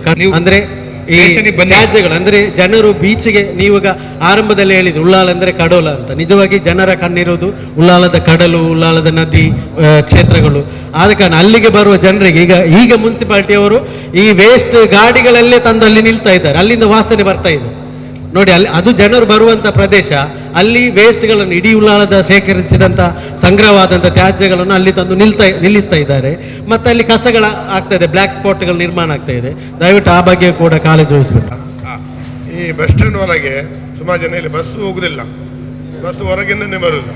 ಮತ್ತು ಒಂದು ಮೀಟಿಂಗ್ ಕರಿಬೇಕು ನೀವು, ಟ್ರಾಫಿಕ್ ಪೊಲೀಸ್ ಉಳ್ಳಾಲ ನಗರಸಭೆ ಆಫೀಸರ್ ಒಟ್ಟಿಗೆ ಆಗಿ ನಿಮ್ಮ ಆಫೀಸರಲ್ಲಿ ಕರೆಯಿರಿ. ಯಾಕೆಂದರೆ ಈಗ ಒಬ್ಬರಲ್ಲಿ ಕೊಳಚೆ ನೀರು ಬಿಡ್ತಾರಂತ, ಅಲ್ಲಿ ಸಹ ಒಂದು ಮೀಟಿಂಗ್ ಕರೆಯಿರಿ, ಅದನ್ನು ಬಂದ್ ಮಾಡಬೇಕು. ಮತ್ತು ಈಗ ಒಬ್ಬ ಸದಸ್ಯರು ಮಾಜಿ ಬೋರ್ಡ್ಸ್ ಹಾಕೋದು, ನಾವು ಈಗ ಮುನ್ಸಿಪಾಲಿಟಿಯಲ್ಲಿ ಇದ್ದಾರೆ, ಎಲ್ಲ ಬೋರ್ಡ್ ತೆಗಿಬೇಕಂತ ಬ್ರಿಡ್ಜ್ ಅಡಿಯಲ್ಲಿ ಬೋರ್ಡ್ ತೆಗೆದು ಒಂದು ಪರ್ಮನೆಂಟ್ ಬೋರ್ಡ್ ಹಾಕಬೇಕು. ಇಲ್ಲಿ ಯಾವುದು ವ್ಯಾಪಾರ ಮಾಡಲಿಕ್ಕಿಲ್ಲ, ಯಾವುದು ಬೋರ್ಡ್ ಹಾಕ್ಲಿಕ್ಕಿಲ್ಲ, ಯಾವುದು ಅದರ ಒಳಗೆ ಮಾಡಲಿಕ್ಕಿಲ್ಲ ಅಂತ. ಅದೊಂದು ಟ್ರಾಫಿಕ್ ಪೊಲೀಸ್ ಮತ್ತು ಉಳ್ಳಾಲ ನಗರ ಕಮಿಷನ್ ಕರೆದು ನೀವೊಂದು ಜಂಟಿ ಮೀಟಿಂಗ್ ಆಫೀಸರ್ ಒಳಗೆ ಮಾಡಿ, ಇಂಥ ಸಮಸ್ಯೆ ಉಂಟು, ಬಸ್ ಸ್ಟಾಪ್ನಲ್ಲಿ ನಿಲ್ಲುವುದಿಲ್ಲ, ಕೋಣಜೆ ರೋಡ್ನಲ್ಲಿ ಹೊರಗೆ ಬರೋದು, ಬಸ್ ಸ್ಟ್ಯಾಂಡ್ನೊಳಗೆ ಬಸ್ ಹೋಗೋದಿಲ್ಲ, ಆದಷ್ಟು ನೀವು ಬೇಗ ಮಾಡಬೇಕು. ಒಳ್ಳೆ ಜಾಗೆಯಲ್ಲಿ ಬಂದಿದ್ದೀನಿ, ನೀವು ಒಳ್ಳೆ ಪುಣ್ಯಸರ, ನಿಮ್ಮನ್ನು ದೇವರು ಒಳ್ಳೆ ಮಾಡಿ. ಈಗ ಒಬ್ಬರ ಸಸ್ಪೆಕ್ಟನ್ನು ನೀವು ಕರ್ಕೊಂಡು ಹೋಗ್ತೀರಿ, ಏನೋ ಕ್ರೈಮ್ ನಡೆಯುತ್ತೆ, ಕ್ರೈಮ್ ನಡೆಯಿದ್ದಾಗ ಸಸ್ಪೆಕ್ಟನ್ನು ಕರ್ಕೊಂಡು ಹೋಗ್ತೀರಾ ನೀವು. FIR ಮಾಡಲಿಕ್ಕೆ 24 ಗಂಟೆ ಟೈಮ್ ಇರುವಾಗ ಕೆಲವೊಂದು ಕಡೆ ಏನಾಗ್ತದೆ ಅಂತ ಹೇಳಿದರೆ, ಹೋದ ತಕ್ಷಣ ಯಾರು ಸಸ್ಪೆಕ್ಟನ್ನು ನಾವು ಹಿಡ್ಕೊಂಡು ಹೋಗ್ತೀರಿ, ವಿದಿನ್ 5 ಮಿನಿಟ್ಸಲ್ಲಿ ಅವರ ಮೇಲೆ FIR ಆಗೋಗುತ್ತೆ. ಅದು 24 ಗಂಟೆ ಕೊಟ್ಟಿರೋಂಥ ಒಂದು ಇದೆಯಲ್ಲ, ಅದರಲ್ಲಿ ನಿಮಗೆ ಸಸ್ಪೆಕ್ಟನ್ನು ಹಿಡ್ಕೊಂಡು ಹೋಗುವಾಗ ಯಾವ ಕ್ರೈಮ್ ಮಾಡಿದ್ದಾನಂದ್ರೆ ನಿಮಗೆ ಆಲ್ರೆಡಿ ನಿಮ್ಮ ಇಮೇಜಿಗೆ ಬಂದಿರುತ್ತೆ. ಯಾಕೆಂದರೆ ಈ ಕ್ರೈಮಿಗೆ ನಾವು ಅವರನ್ನು ಕರ್ಕೊಂಡು ಹೋಗ್ತೀವಿ ಅಂತೇಳಿ.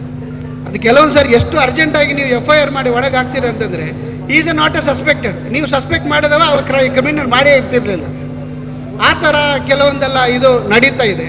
ನಿಮಗೆ FIR ಮಾಡೋಕ್ಕೆ ಬೇಕಾಗಿರೋದು ಬರೀ 5 ನಿಮಿಷ 10 ನಿಮಿಷ ಅಷ್ಟೇ. ಯಾಕೆಂದರೆ ನೀವು ಯಾವ ಅಪರಾಧಕ್ಕೆ ಕರ್ಕೊಂಡು ಹೋಗ್ತೀರಿ ಅವರ ಅಪರಾಧ ಏನಂತ ನಿಮಗೆ ಆಲ್ರೆಡಿ ಪರಿಚಯ ಇರುತ್ತೆ. ಹಾಗಿರುವಾಗ ಕೂಲಂಕುಷವಾಗಿ ಅದು ಯಾರೇ ಆಗಲಿ, ಎಷ್ಟೋ ತಾಯಿ ಮಕ್ಕಳು ಈಗ ಅಮಾಯಕರಾಗಿ ಎಷ್ಟೋ ಜನ ಜೈಲಲ್ಲಿದ್ದಾರೆ. ಹಾಗಿರುವಾಗ ಒಂದು FIR ಮಾಡುವಾಗ ಒಂದು ಎಕ್ಸಾಕ್ಟ್ ಅದು ನಡೆದಿದೆಯಾ, ಪರ್ಫೆಕ್ಟಾ, ಅವನೇ ಮಾಡಿದ್ದಾನೆ ಅಂತ ಹೇಳಿ ಅದನ್ನೊಂದು ಕೂಲಂಕುಷವಾಗಿ ಇದು ಮಾಡಿಬಿಟ್ಟೆ ನೀವು FIR ಮಾಡಬೇಕಂತೇಳಿ ಒಂದು ಮನವಿ ಸರ್.